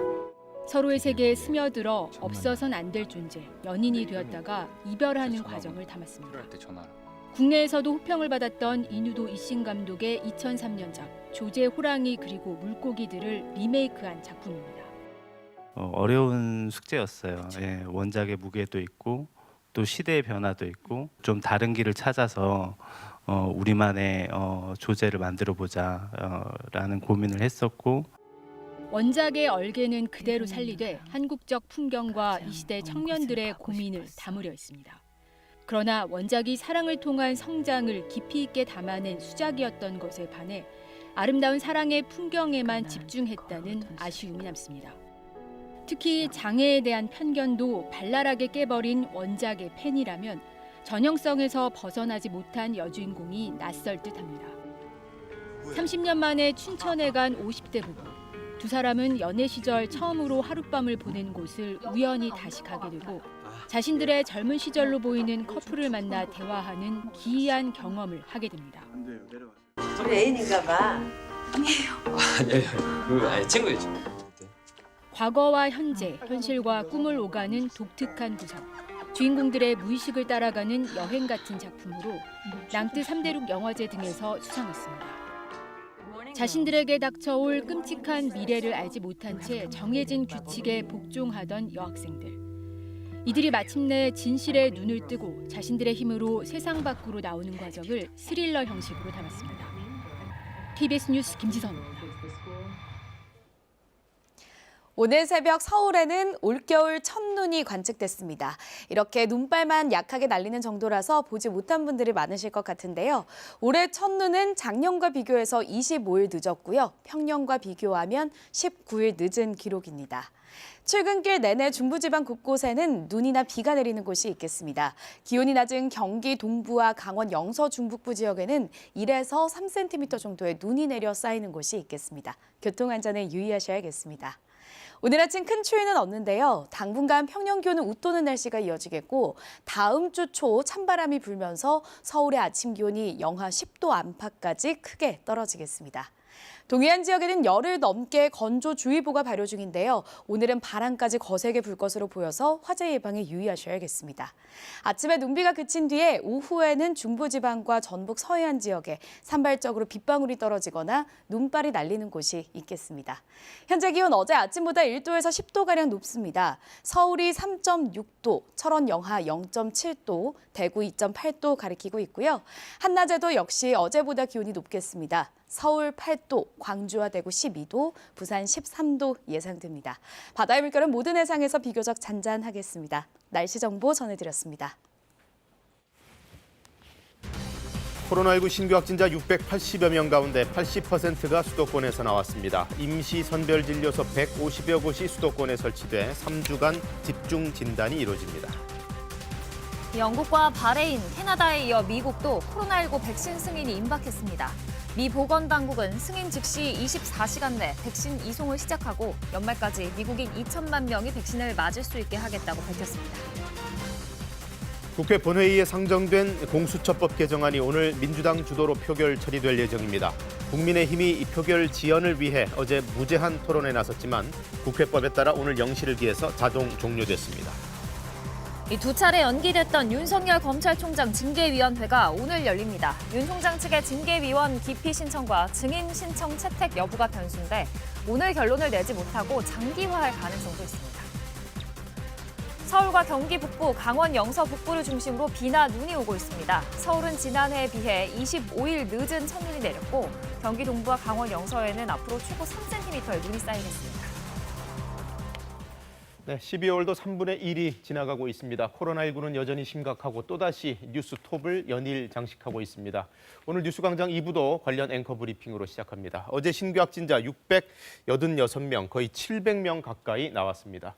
수도권에서만 500명 넘는 확진자가 발생했습니다. 전국 환자의 80%가 서울, 경기, 인천에서 나왔다는 얘기인데요. 특히 경기도 처음으로 200명대 확진자가 나왔습니다. 처음으로 200명대 넘었다는 것은 역대 최고 수치가 되겠습니다. 지금 특히 최근 소규모 감염이 늘면서 경기도 내 연쇄 감염과 경로 미확인 사례가 89%에 이르는데요. 중증 환자도 많아지면서 이제 전담 병상이 딱 4개밖에 남지 않았다고 합니다. 바로 오늘이라도 넘칠 수 있다는 얘기입니다. 주요 감염 사례 살펴볼까요? 경기도 수원의 한 요양병원 이틀 새 16명의 확진자가 발생하면서 집단 격리 조치, 이른바 코호트 조치 내려졌고요. 또 경기도 안양의 한 종교단체 모임과 관련해서도 신도와 가족 15명이 확진 판정을 받았습니다. 그래서 경기도 안양시는 이 모임이 있었던 종교시설에 대해 집회 금지 조치를 내리고 시설 폐쇄했습니다. 수도권 이외 지역도 물론 상황이 안 좋습니다. 밤사이 제주도에서는 코로나19 확진자 6명이 추가로 나왔습니다. 이로써 어제 하루 동안에만 제주도에서 총 11명의 확진자가 나왔는데요. 코로나19가 등장하고 나서 제주도 내 일일 최다 수치입니다. 최근의 전파 특성을 보면 무증상, 잠복 상태로 감염되는 일이 많아서 이 바이러스가 우리 주변 어디에 있는지 알 수 없는 상황이라는 게 방역당국의 분석입니다. 따라서 정부는 숨은 감염자들을 빨리빨리 찾아내는 걸 최우선 과제로 잡고 있는데요. 우선 수도권에 선별진료소를 대폭 늘리고 간편한 익명 검사도 제공하기로 했습니다. 김혜주 기자가 보도합니다. 서울시가 어젯밤 최근 감염 사례가 잇따르는 음식점과 주점 등의 방역수칙 준수 여부에 대한 긴급 점검에 나섰습니다. 많은 가게들이 일찍 문을 닫거나 아예 휴업하는 곳이 많았고 문을 연 곳들도 방역수칙을 지키느라 애쓰고 있었습니다. 이용수칙도 잘 지키고 있는 부분도 있지만 이용객들이 많지 않아서 문제되는 부분은 없었고요. 그리고 21시 이후에 포장 배달만 하시는 걸 잘 알고 계셔가지고 그 부분을 잘 점검하고 왔습니다. 서울 종로의 음식점과 관련해 확진자는 180여 명까지 늘었습니다. 내부에서 마스크도 없이 노래와 악기 연주를 한 것이 화근이었습니다. 술 마시며 게임을 하는 서울 용산구 술집들에서도 확진자가 늘고 있습니다. 환기가 미흡한 곳에서 물품을 함께 쓰며 장시간 머문 게 위험을 높였습니다. 거리두기, 환기가 잘 안 된 재래시장에서도 감염이 지속됐습니다. 일상생활 전반에서 감염 위험이 무척 높은 만큼 정부의 방역 조치가 취해지지 않은 시설이나 활동이라 하더라도 최대한 이용을 삼가 주시기를 바랍니다.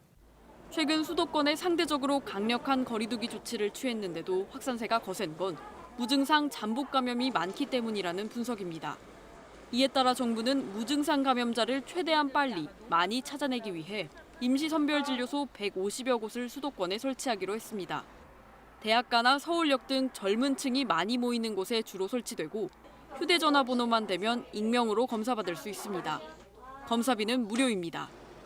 정부는 지난 주말 휴대전화 이동량이 직전주에 비해 0.6% 늘어났다며 방역에 더 경각심을 가져달라고 부탁했습니다. 마스크를 벗는 순간이 가장 위험하다는 점을 꼭 기억해 주시기 바랍니다. 먹고 마실 때는 말 없이, 대화할 때는 마스크 쓰기를 언제 어디서나 철저히 지켜주실 것을. 또 다음에 만나자라는 말은 상대를 배려하는 의미라며 크리스마스와 연말 모임 취소를 간곡히 요청했습니다. KBS 뉴스 김혜주입니다. 요즘 수도권 바깥에서는 울산 쪽 상황이 상당히 나빠지고 있습니다. 요양병원에 이어 중학교에서도 집단 감염 발생했는데요. 인근 학교와 유치원들 문을 닫고 또 근처의 학원들까지 비상이 걸렸습니다. 보도에 이현진 기자입니다.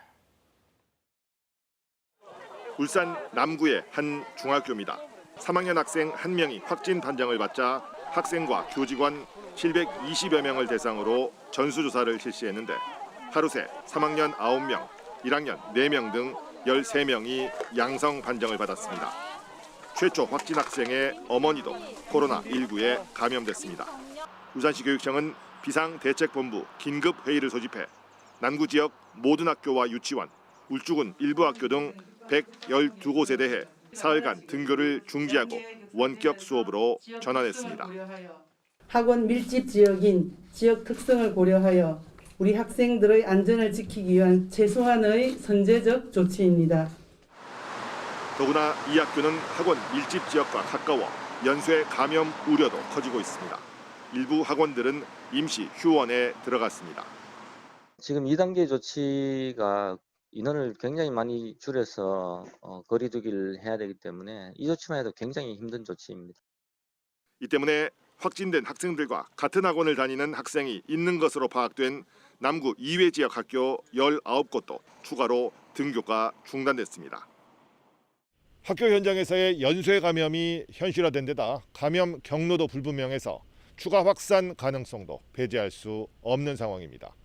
KBS 뉴스 이현진입니다. 영국, 바레인, 캐나다 등에 이어 미국도 이제 코로나19 백신 승인이 임박했습니다. 화이자 백신 승인이 떨어지는 대로 24시간 내에 이송을 시작하고 연말까지 2천만 명 마치겠다는 게 미국 정부 계획입니다. 워싱턴에서 서지영 특파원이 전해왔습니다. 백신 승인 심사를 하루 앞둔 미국에선 배송과 접종을 위한 막바지 작업이 진행 중입니다. LA 카운티에 위치한 이 병원은 응급실과 중환자실에 근무하는 의료진을 대상으로 한 백신 접종 준비를 마쳤습니다. Feels really exciting to be one of the first to potentially get the vaccine. 백신 접종은 드라이브-스루, 승차 진료 방식을 적용하기로 했습니다.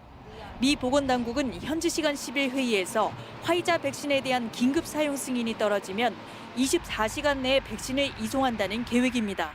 The trucks will roll right out of there to the nearest airports and we'll begin distributing the vaccines across the entire country to the locations that the jurisdictions have requested. 계획대로라면 올 연말까지 미국인 2천만 명이 백신을 맞을 수 있게 됩니다. We expect to have enough doses to vaccinate 20 million Americans by the end of this year, 50 million total by the end of January, and at least 100 million total by the end of the first quarter. 코로나19 사망자 28만 명을 넘긴 미국은 백신 접종이 시급한 상황이지만 먼저 승인한 영국, 바레인, 캐나다 사례를 참고해 신중히 결정한다는 방침입니다. That tomorrow this will be part of the consideration, and as in the UK, the expectation would be that subjects with known severe allergic reactions should not take the vaccine. 앞서 영국에선 화이자의 코로나19 백신을 맞은 접종자 2명이 알레르기 반응을 보인 사례가 발생했습니다. 워싱턴에서 KBS 뉴스 서지영입니다. 정기국회 마지막 날인 어제 사실상 야당의 거부권을 없앤 공수처법 개정안이 본회의에 상정됐습니다. 국민의힘이 표결 지연을 위해 무제한 토론에 나섰지만 국회법에 따라 오늘 0시에 자동 종료됐고요. 민주당이 소집한 오늘 임시국회에서 처리될 전망입니다. 개현우 기자입니다. 고위공직자 범죄수사처 설치 및 운영에 관한 법률 일부 개정 법률안 대안을 상정합니다. 공수처장 추천이 의결 정족수를 완화해 사실상 야당 거부권을 없앤 공수처법 개정안이 국회 본회의에 상정됐습니다. 국민의힘은 표결 지연을 위해 무제한 토론 카드를 꺼냈습니다. 울산시장 선거 의혹 사건의 피해자를 주장하는 국민의힘 김기현 의원이 토론자로 나서 내용과 절차의 문제점을 지적했습니다. 거대 여당과 청와대가 합작하여 권력 비리를 숨기고 은폐하기 위해서 이 공수처법도 통과시킨다고 이미 많은 국민들이 무제한 토론은 오늘 0시가 되면서 3시간 만에 끝났습니다. 국회법에 따라 정기국회 회기가 끝나면 자동 종료되기 때문입니다. 무제한 토론이 종료된 안건은 다음 회기에 지체 없이 표결에 붙여야 하는데 민주당이 이미 소집해놓은 오늘 임시국회에서 여당 단독으로 처리될 전망입니다. 국민의힘은 대북전단 살포금지법과 국정원법 개정안에 대한 무제한 토론도 신청했습니다. 그러나 이 법안들 역시 처리되는 건 시간 문제입니다. 무제한 토론 종결 신청 24시간이 지난 후엔 제적 5분의 3 의석 이상 찬성으로 토론을 끝낼 수 있기 때문입니다. 민주당 173석과 친여 무소속 의원들의 표를 합치면 180석이 되기 때문에 토론 종료는 가능할 것으로 보입니다. 어제 본회의에선 자치경찰제를 도입하는 경찰법 개정안과 경제 관련 3법이 국회 문턱을 넘었습니다. 5.18 민주화운동과 관련해 역사 왜곡 처벌법, 진상규명 특별법 개정안도 통과됐습니다. 상시국회를 표방한 국회법과 14개 업종 특수근로 종사자에게 고용보험을 적용하는 법안도 통과됐습니다. KBS 뉴스 개헌우입니다. 어제 공정거래법 개정안도 본회의를 통과했는데요. 처리 과정을 놓고 민주당이 정의당에 사과하는 일이 벌어졌습니다. 공정위 전속 고발권 폐지를 약속한 민주당이 이를 뒤집고 유지로 통과를 시켜섭니다. 이런 가운데 중대재해기업처벌법은 제정이 불투명해졌습니다. 이중근 기자의 보도입니다. 안건조정위를 통과한 공정위 전속고발권 폐지 법안이 전체 회의에 상정됩니다. 조정위원 6명 가운데 민주당 3명에 정의당 배진교 의원이 찬성했기에 가능했습니다. 하지만 의결하려 하자 민주당은 정반대 내용의 수정안을 제출했습니다. 공정위의 전속고발권을 계속 유지하도록 할 필요가 있다. 이런 말씀을 꼭 드리고요. 수정안을 유인물로 배부해 드렸습니다. 전속고발권 전면 폐지 법안을 발의한 배 의원이 반대하면 조정위 통과가 안 되는 상황. 결국 소위에선 폐지를 약속한 뒤 전체 회의에선 유지로 뒤집는 꼼수를 쓴 겁니다. 의견 교환도 없이 수정안으로 바로 제출해서 상임위에서 처리하겠다라고 하는 것은 절차상으로도 심각한 저는 문제가 있다고 판단을 합니다. 민주당에서도 비판이 나왔습니다. 문재인 대통령의 대통령 선거 공약에도 포함이 되어 있는 전속고발권이 후퇴되는 형태로 치러지는 것에 대해서 유감스럽다는 말씀을 드립니다. 정의당은 간교함의 극치, 뒤집기 신공 등의 표현으로 비난했고 민주당은 사과했습니다. 원내대표로서 그 문제와 관련해서는 사과한다는 이야기를 했습니다. 역시 본회의를 통과한 금융복합기업 집단 감독에 관한 법률도 재정법상 공청회를 거쳐야 하지만 민주당은 소위원회 간담회 형식으로 대체해 절차적 정당성 논란을 초래했습니다. 그런데 민주당의 사실상 당론이라는 중대재해기업 처벌법의 경우 공청회 등을 거치면서 올해한 재정이 불투명해지는 상황입니다. KBS 뉴스 이중근입니다. 두 차례 연기됐던 윤석열 검찰총장 징계위원회가 오늘 열립니다. 법무부가 사전에 이 징계위원들의 명단을 공개하지 않았는데 윤 총장이 이 공정성을 이유로 기피 신청을 할 가능성이 있습니다. 김민철 기자가 보도합니다. 법무부는 오늘 오전 10시 반 정부 과천청사에서 윤석열 검찰총장에 대한 징계위원회를 엽니다. 당초 지난 2일 예정됐던 징계위는 방어권 보장을 위해 시간이 필요하다는 윤 총장 측 요청으로 두 차례 미뤄졌습니다. 징계위는 법무부 장관과 차관, 장관이 임명한 검사 2명, 장관이 위촉한 외부위원 3명 등 모두 7명으로 구성됩니다.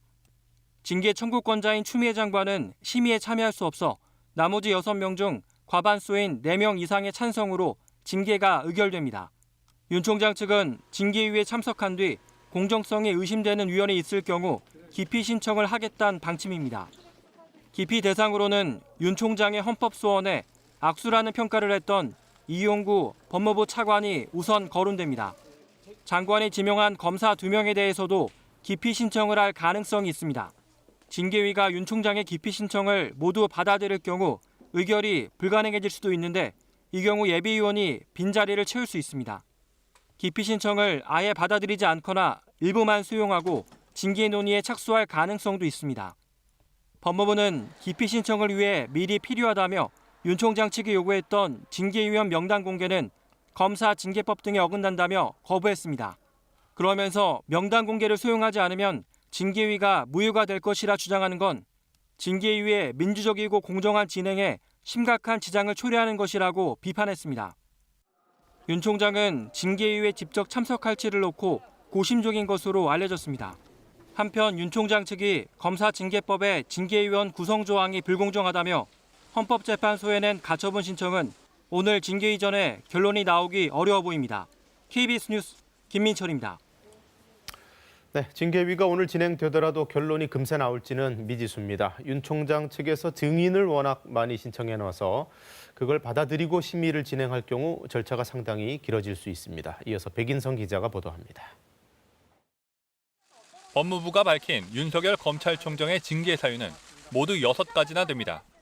이른바 판사 사찰 의혹과 언론사주와의 부적절한 만남, 감찰 방해 등입니다. 반면 윤 총장은 징계 사유 자체가 존재하지 않는다고 맞서고 있습니다. 윤 총장은 이를 소명하겠다며 이성윤 서울중앙지검장과 한동수 대검 감찰부장을 비롯해 모두 7명의 증인을 신청했습니다. 이들 가운데 일부는 징계위가 증인으로 채택할 경우 바로 출석하겠다는 입장입니다. 징계위가 윤 총장 측 신청을 받아들여 증인 신문이 이뤄질 경우 상당한 시간이 걸릴 수 있습니다. 게다가 징계 사유별로 법무부와 윤 총장 측이 첨예하게 다툴 것으로 예상돼 징계위가 하루 만에 결론을 내지 못하고 여러 차례 열릴 것이란 관측도 나옵니다.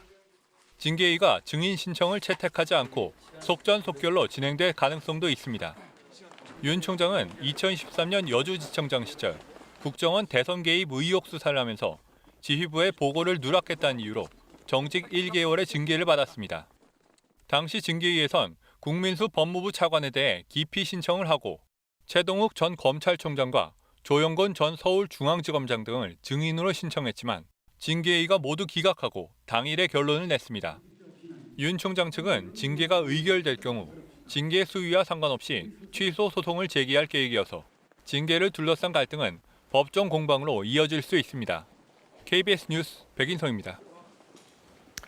검찰이 윤갑근 국민의힘 충북도당위원장에 대해서 사전 구속영장을 청구했습니다. 윤 씨는 고검장 검사 출신인데 라인펀드 로비 명목으로 뒷돈 챙겼다는 혐의를 받고 있습니다. 물론 본인은 반발하고 있습니다. 정재우 기자입니다. 검사장 출신 야당 정치인에게 수억 원을 지급한 뒤 우리은행에 로비가 이루어졌고 이 사실을 검찰에 알렸지만 수사가 진행되지 않았다. 지난 10월 김봉현 전 스타모빌리티 회장이 주장한 내용입니다. 김 씨가 지목한 이 야당 정치인은 윤갑근 국민의힘 충북도당위원장입니다.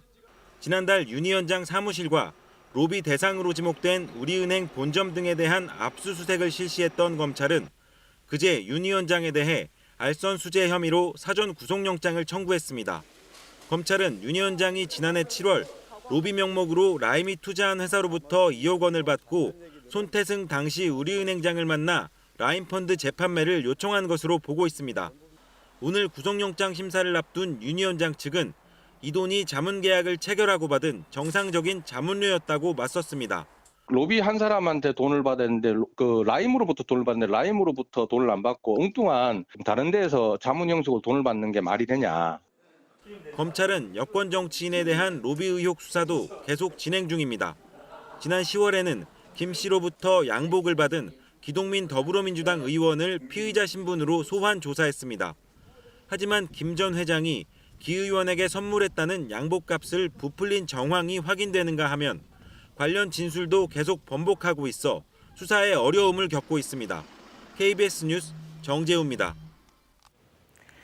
오늘 새벽 서울에서 첫 눈이 관측됐습니다. 아침까지 경기와 강원 일부에 많게는 3cm의 눈이 내려 쌓이겠고요. 어제보다 추위는 좀 풀리겠는데요.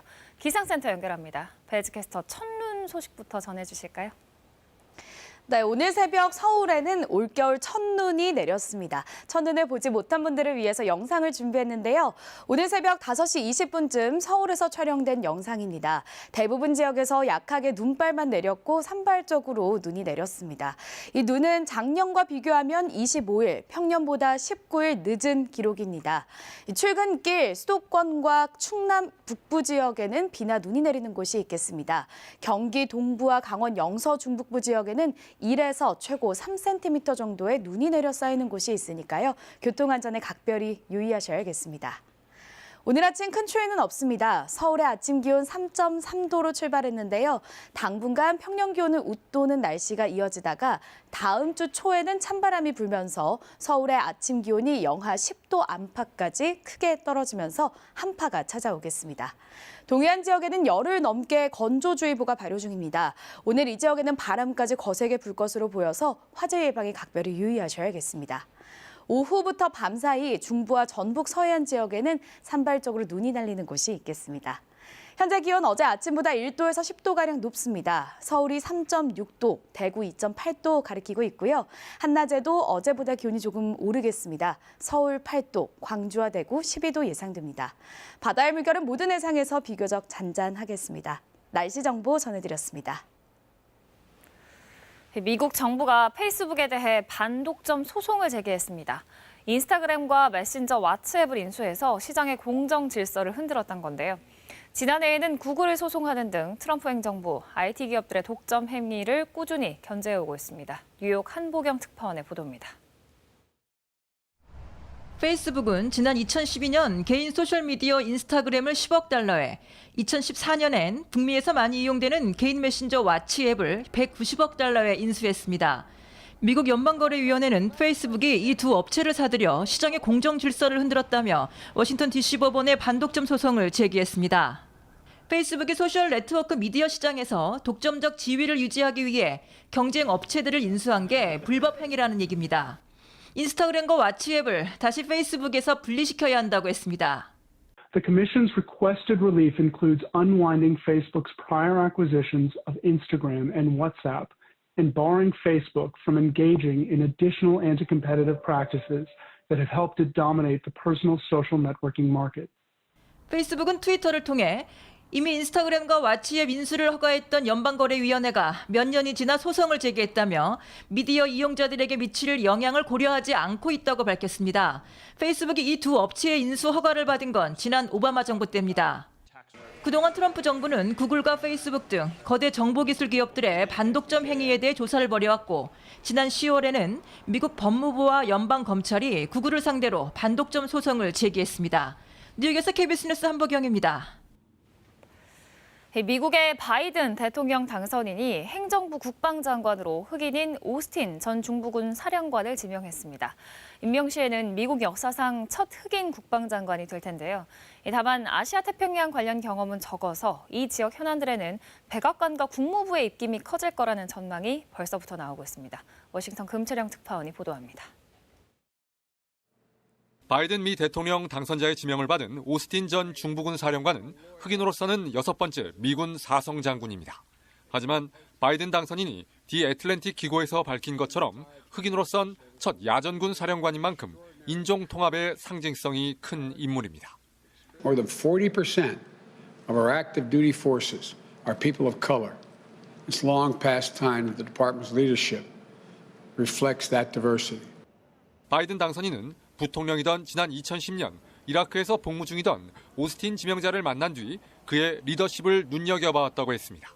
이라크와 아프간 전장에서 15만 명의 군인들을 복귀시킬 때 오스틴이 중요한 역할을 했다고도 했습니다. 오스틴은 지난 2016년 전역을 했는데 전역한 군인은 7년이 지나야 국방장관이 될 수 있기 때문에 의회의 면제 승인이 필요한 상태입니다. 문민 통제를 위한 법적 장치인 셈인데 바이든 당선인은 의회가 면제 승인을 할 것으로 기대한다고 밝혔습니다. 바이든 당선인은 오스틴 지명자가 다국적군을 이끌며 작전을 해온 경험이 풍부한 만큼 동맹 강화의 적임자로 보고 있습니다. He is just as committed as I am to rebuilding and modernizing those alliances from the Asian Pacific to Europe and around the world. And I fervently believe that America is strongest when it works with its allies. 다만 중국과의 전방위적인 대결 국면에서 인도 태평양 지역에서의 경험이 상대적으로 적다는 분석도 나오고 있습니다. 이 때문에 일각에선 대중관계를 전략적으로 다뤄나가는 과정에서 백악관과 국무부의 목소리가 상대적으로 더 커질 것이라는 분석도 나오고 있습니다.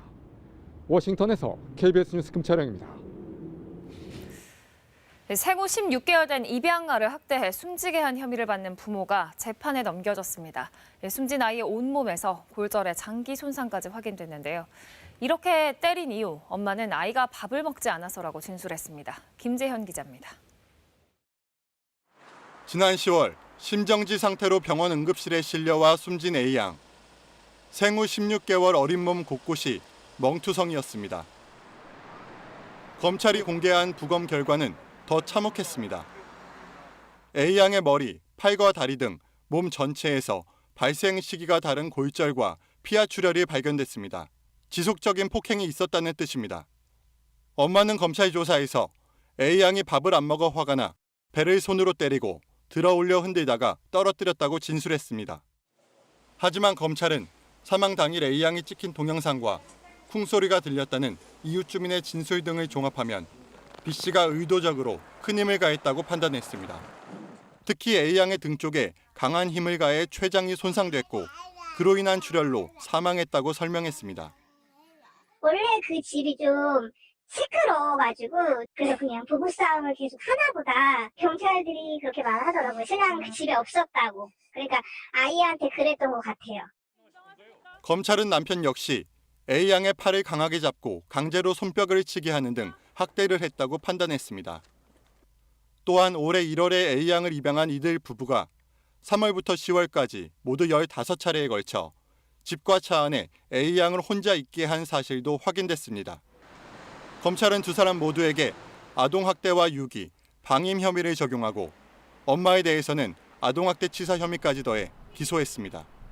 대한아동학대방지협회 등은 성명서를 내고 숨진 A양의 부모를 아동학대치사가 아닌 살인죄로 기소하는 게 마땅하다며 보다 강도 높은 처벌을 요구했습니다. KBS 뉴스 김재현입니다.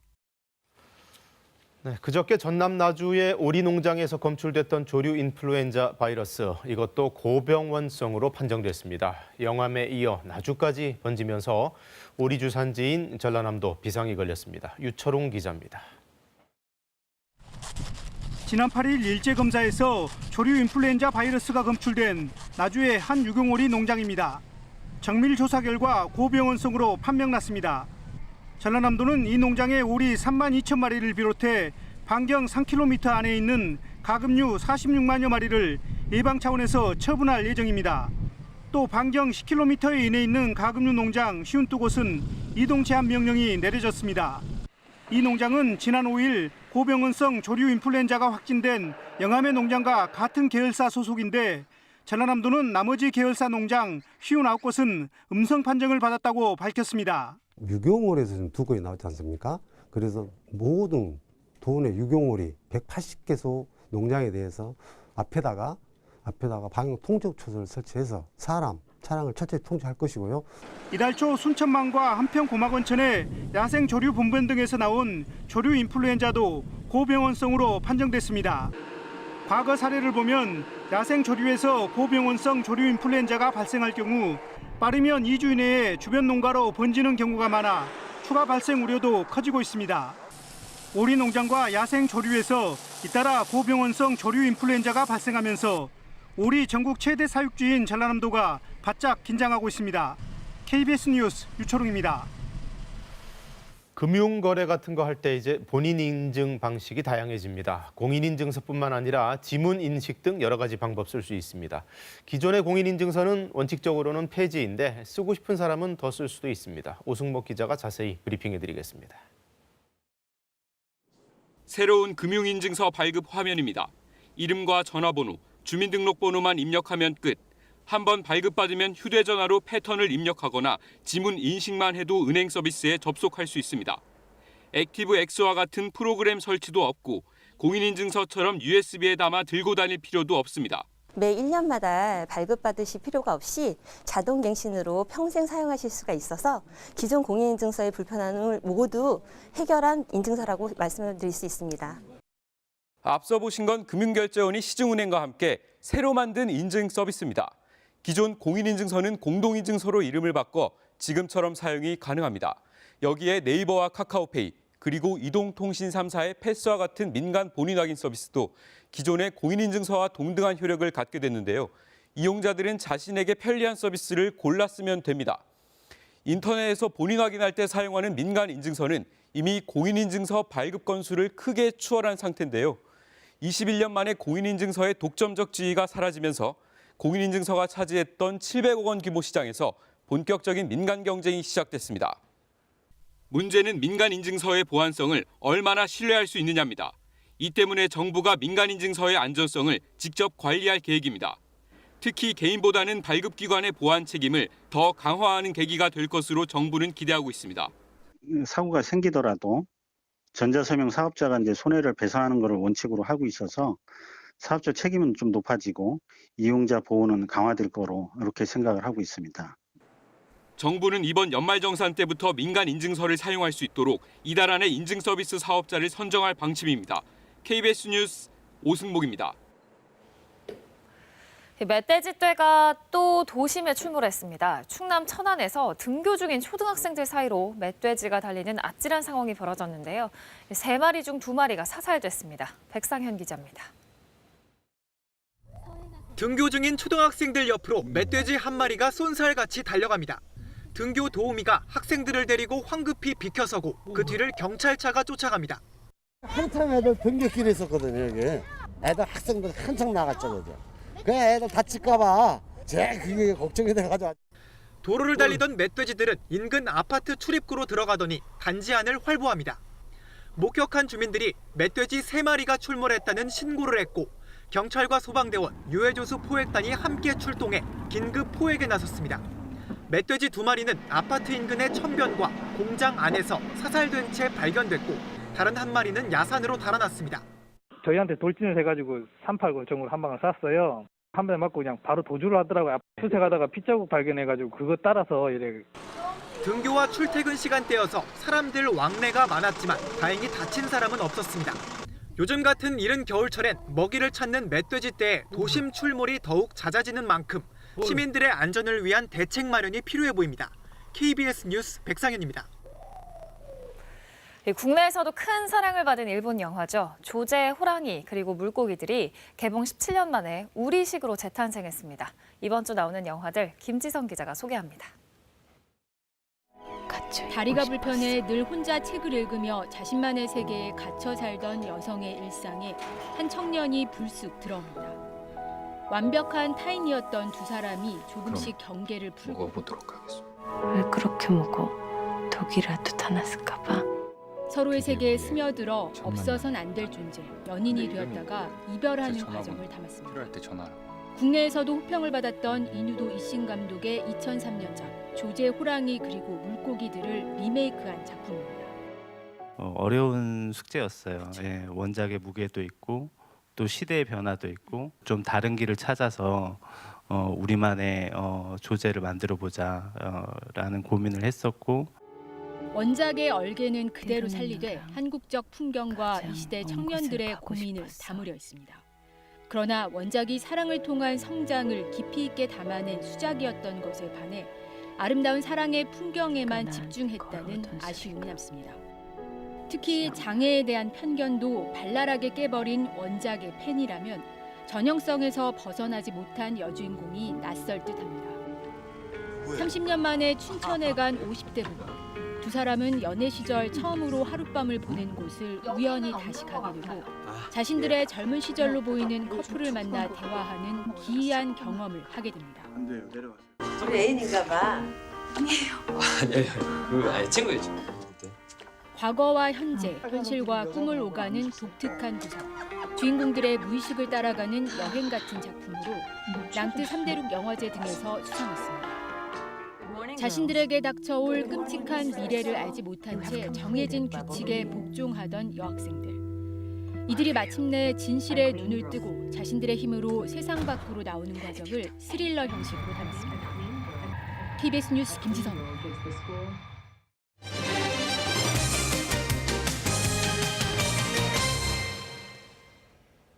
확진 판정을 받고도 병상을 배정받지 못하는 이른바 대기 환자가 늘고 있습니다. 경기도는 임시 방편으로 가정 내 대기 환자를 별도로 관리하고 있는데요. 보완할 점은 없는지 김민아 기자가 취재했습니다.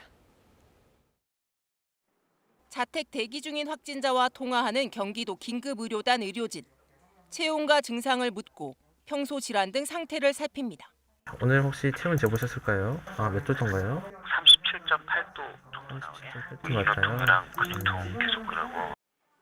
집에서 대기 중인 확진자들은 본인도 걱정이지만 가족이 감염될까 불안합니다. 그 가족들이 어제 음성 판정은 받았는데 이게 혹시라도 지금 같이 격리를 하지만 생활을 하다 보니까 혹시 감염이 되지 않을까. 생활치료센터 최대한 그래서 빨리 가고 싶다는 것이죠. 전담병원 병상 가동률은 90%, 생활치료센터도 70%까지 오르면서 길게는 나흘까지 가정에서 대기하는 확진자가 경기도에서만 하루 평균 270명, 많은 날은 400명에 육박합니다. 병상이 모자라기 때문에 존재하는 것이죠. 위기 상황을 보완하는 프로그램인 것이지 해결하는 프로그램이 아닙니다. 정말 우리에게 필요한 과제는, 숙제는 병상을 더 마련하는 것이고, 이처럼 가정에서 대기하는 확진자들을 제대로 관리하긴 어렵습니다. 가정 대기자가 입소나 입원 전까지 자가격리를 충실히 준수하고 있는지 여부는 파악할 수 없습니다. 또 가족 간 접촉 금지 등 방역 수칙도 개인에게 맡겨집니다. 때문에 경기도는 기존의 감염병 전담병원에 연말까지 병상 179개를 추가하는 방안을 검토하고 있다고 밝혔습니다. 하지만 병상 확보를 위해 이미 거점병원과 의료원 등 공공의료 영역을 거의 동원한 상태. 민간 상급 종합병원의 참여나 협조 없이 병상 부족은 해결되기 어렵습니다. KBS 뉴스 김민아입니다. 현재 시행되고 있는 대표적인 보육 정책 가운데 아이돌봄 서비스가 있습니다. 일과 가정의 양립을 돕기 위해서 맞벌이 부부 가정 등에 정부가 돌보미를 보내주는 제도인데요. 한 해 2천억 원이 넘는 예산이 투입되고 있는데 정작 일부 지방자치단체에선 이 예산을 반납하는 사례가 속출하고 있습니다. 하초희 기자의 보도입니다. 만 12살 이하의 자녀가 있는 가정에 정부가 돌보미를 보내주는 아이돌봄 서비스. 지난해 강원도 양구의 경우 국비 5억 원을 받았는데 절반도 못 쓰고 남은 돈은 반납했습니다. 대부분 지역이 상황이 비슷해 전국의 지방자치단체들이 국비 지원액의 23%, 500억 원 이상을 반납했습니다. 시도별로는 강원도가 37.2%로 가장 높고 충남과 부산, 경남도 불용액이 각각 30%가 넘습니다. 지원 대상자는 줄었는데 예산은 급증했기 때문입니다. 지난해 돌봄 대상 어린이는 570만 명으로 1년 전보다 10만 명이 줄었습니다. 그런데 국비 지원금은 2,240여억 원으로 2배나 늘었습니다. 실제 쓰일 돈보다 많은 예산이 배정되다 보니 일부 지자체는 연초부터 국비를 반납하기도 합니다. 재정 자립도가 낮은 자치단체들로선 쓰지도 못할 예산을 묶어놓는 게 부담됩니다. 국비 예산이 많이 배정이 되면 매칭되는 지방비 또한 많아질 수밖에 없습니다. 따라서 정말 필요한 사업에 예산을 사용하지 못하는 문제점들이 있고요. 정부는 소극적인 정책 수행 탓이라고 반박합니다. 저희가 그 지자체에다가 조금 더 도전적인 목표를 제시하는 것도 있고요. 증액 편성이 필요하다라고 이렇게 생각을 하고 있는 것이고요. 올해 아이돌봄 대상자는 556만 명으로 지난해보다 2.5% 줄었습니다. 하지만 정부의 돌봄 예산은 2,439억 원으로 오히려 지난해보다 또 8% 늘려 배정했습니다. KBS 뉴스 하추입니다. 부산이 금융 중심지로 지정된 지 10년 만에 처음으로 외국계 금융기업 6곳을 동시에 유치했습니다. 코로나19로 세계적인 경제 여건이 좋지 않은 상황에서 이뤄낸 의미 있는 성과로 평가됩니다. 이슬 기자입니다. 2001년 설립 이후 800여 개 국제기업의 자문을 진행한 홍콩 투자관리 전문 금융기업입니다. 이 회사가 내년 부산에 입주해 해외 사무소를 운영합니다. 미국계 시티은행도 부산에 옵니다. 이미 부산으로 이전한 한국예탁결제원과 함께 외화증권의 예탁 업무를 전담 지원합니다. 이를 포함해 이스라엘과 인도네시아 등 4개 국가 유명 금융기관 6곳이 부산국제금융센터에 입주합니다. 블록체인과 금융기술 등을 전문적으로 다루는 금융업체들입니다. 외국계 기업 유치는 2009년 부산이 금융중심지로 지정된 지 10년 만에 처음입니다. 글로벌 미디어와 온라인 투자 설명회 그리고 해외 화상회의 등 현지 네트워크를 적극 활용한 결과 상당수 기업들로부터 사전 의향서를 제출받았고 6개 외국계 기업은 부산국제금융센터 63층 전용 사무공간에 입주하게 되고 3년 단위의 평가를 거쳐 최대 25년까지 사무실을 무상 임대할 수 있습니다. 이들 기업이 3년 내에 금융영업을 위한 자격 취득에 성공하면 한 기업당 최대 40여 명의 신규 인력 채용이 가능해집니다. 부산시는 내년에 추가로 15곳의 외국계 금융기업 유치에 나서는데 현재 동남아시아를 중심으로 입주 의향 문의가 잇따르고 있습니다. 블록체인 특구 지정, 그다음에 BIFC의 모든 금융기관들이 한자리에 모여 있는 것, 그런 것들이 매력적으로 어필이 됐다라고 생각을 합니다. 부산시는 이들 외국계 기업이 부산에 연착륙할 수 있도록 주거와 통역 등 초기 정착을 돕는 행정적 지원 대책을 마련하기로 했습니다. KBS 뉴스 이이슬입니다. 국내 최초의 한글 점자 훈맹정음이 시각장애인 문화유산으로서는 처음으로 국가등록 문화재로 지정됐습니다. 일제 감시를 피해 만든 시각장애인들의 고유 언어로서 역사, 문화적 가치가 높다고 평가된 겁니다. 장혁진 기자입니다. 얇은 아연판에 이솝우화가 빼곡하게 점자로 기록돼 있습니다. 송암 박두성 선생이 1926년에 만든 최초의 한글 점자 훈맹정음입니다. 가로 2개, 세로 3개의 점을 조합해서 자음과 모음을 표현했습니다. 어두웠던 일제강점기, 시각장애인들에게 세상으로 통하는 길을 열어줬습니다. 일본어 점자를 사용하고 있었고 박두성 선생님께서 한글 점자를 만들어주신 이후부터는 한글로 되어 있는 점자책을 읽을 수 있었습니다. 훈맹정음 관련 유물 8건이 국가등록문화재로 지정됐습니다. 시각장애인 문화유산이 국가등록문화재로 지정된 건 이번이 처음입니다. 문화재청은 시각장애인을 위한 고유 언어인데다 당시 사회상을 반영해 훈맹정음의 역사적 가치가 크다고 평가했습니다. 점자의 그 탄생과 그다음에 점자책 제작 과정 이런 것들을 한눈에 이제 볼 수 있는 귀중한 자료로 이제 문화재 등록 가치가 매우 높다. 인천 강화군에서 태어난 송암 선생은 국립맹아학교의 전신 재생원 교사로 재직했습니다.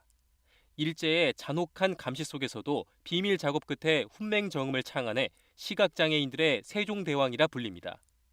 성경과 명심보감 등 200여 권을 한글 점자로 번역해 출판하는 등 훈맹정음 보급에 힘쓰기도 했습니다.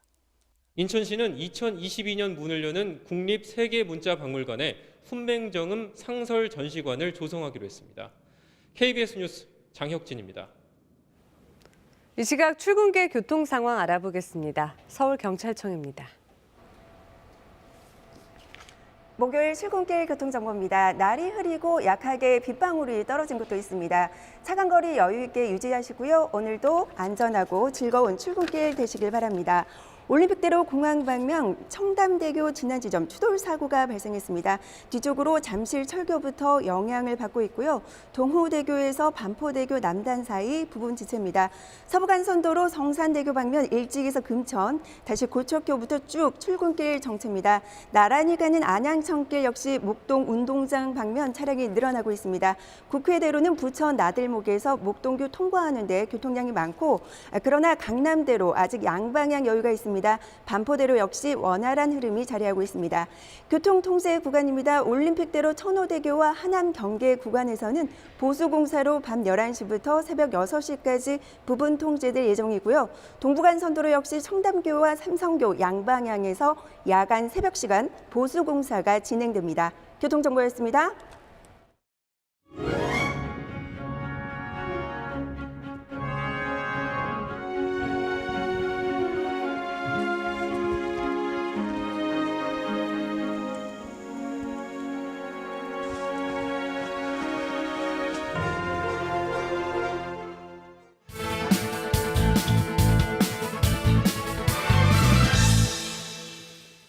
미국 대선 이후 침묵해온 북한의 대남 비난이 다시 시작됐습니다. 김정은 위원장의 동생인 김여정 부부장이 연락사무소 폭파 위협 이후 6개월 만에 등판했습니다. 김여정은 어제 담화문을 통해 북한의 코로나 상황을 언급한 강경화 외교부 장관을 맹비난하며 남북관계 악화까지 경고했습니다. 강 장관의 발언은 지난 5일 영국 국제전략문제연구소 초청 세미나에서 나온 겁니다. 강 장관은 한국의 방역 지원 제안에 북한이 반응하지 않고 있고 코로나가 북한을 더욱 폐쇄적으로 만들었다고 말했습니다. 또 확진자가 없다면서도 통제에 집중하고 있는 게 이상하다고 지적했습니다. 그러자 김여정은 담화문을 통해 강 장관의 발언을 망언이라고 비난하고 남북 관계에 더욱 냉기를 불러올 것이라며 두고두고 기억할 것이라고 으름장을 놨습니다. 우리 외교장관의 발언에 북한 상대역인 외무상이 아니라 2인자인 김여정이 직접 나선 건 매우 이례적입니다. 따라서 여러 계산이 깔려 있다는 게 전문가들의 대체적인 평인데요. 우선 김정은 위원장이 총력을 쏟고 있는 코로나 대응을 남측 외교장관이 부정적인 뉘앙스로 평가한 대목을 좌시할 수 없었다는 분석입니다. 대외적으로 미국 정권 교체기라는 민감한 상황에서 북한에 대한 부정적 메시지를 차단하겠다는 뜻이기도 합니다. 또 하나는 담화문 시점입니다. 강 장관 발언 나흘이 지났어야 나왔는데 마침 스티븐 비건 미국 대북정책 특별대표의 방한 일정이 시작되는 날과 겹쳤습니다. 바이든 정부 출범을 앞두고 탐색에 몰두하고 있는 북한이 미국을 직접 비난하긴 부담스러운 만큼 남측을 비난함으로써 간접적인 대미 압박 효과를 노렸다는 분석이 그래서 나옵니다. 다만 비난 수위가 과거보단 덜하고 북한 내부 매체는 씻지 않았다는 점에서 나름 수위를 조절한 것으로 보입니다. 코로나가 확산된 이후 북한은 우리의 거듭된 지원 제안에도 묵묵부답으로 일관해왔습니다. 강 장관의 국제회의 발언도 이런 상황을 설명한 것입니다. 북한은 강 장관의 발언을 빌미 삼아 남측을 비난할 것이 아니라 코로나 공동 대응에 적극적으로 나서야 합니다. 그것이 남북 북미 관계 모두에 도움이 될 수 있습니다.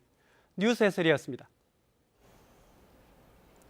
오늘 새벽 서울에는 올겨울 첫눈이 내렸습니다. 언제 내렸나 궁금하실 텐데요. 오늘 새벽 5시 20분쯤 서울에서 촬영된 모습입니다. 워낙 산발적으로 내린 데다가 눈발이 날리는 곳이 많았습니다. 이번 첫눈 소식 너무 늦었습니다. 작년과 비교해서는 25일, 평년보다는 19일 정도 늦은 기록입니다.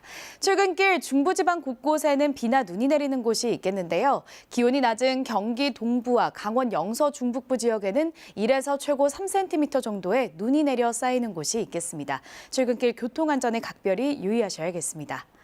오늘 아침 큰 추위는 없습니다. 먹구름이 이불 역할을 해주면서 기온이 크게 내려가지 않았는데요. 오늘 서울의 아침 기온 3.3도로 출발했고 당분간도 평년 기온을 웃도는 날씨가 이어지겠습니다. 다만 다음 주 월요일에는 서울의 아침 기온이 영하 9도까지 떨어지면서 한파가 몰려오겠습니다. 동해안 지역에는 열흘 넘게 건조주의보가 발효 중인 만큼 불씨 관리 철저히 해주셔야겠습니다. 오늘 이 지역에는 바람도 강하게 불겠습니다. 밤사이 수도권과 충청 지역에서는 미세먼지 농도가 일시적으로 높게 나타나는 곳이 있겠습니다. 또 오후부터 밤사이 중부와 전북 서해안 지역에도 눈발이 날리는 곳이 있겠습니다. 현재 기온 어제 아침보다 1도에서 10도가량 높습니다. 서울이 3.3도, 대전 2.8도, 광주 4.5도, 부산은 5.5도 가리키고 있는데요. 한낮에도 어제보다 기온이 높겠습니다. 서울 8도, 광주와 대구 12도 예상됩니다. 바다의 물결은 모든 해상에서 잔잔하겠습니다. 날씨 정보 전해드렸습니다. 네, 목요일 아침 뉴스광장 마칩니다. 시청해주신 여러분 고맙습니다.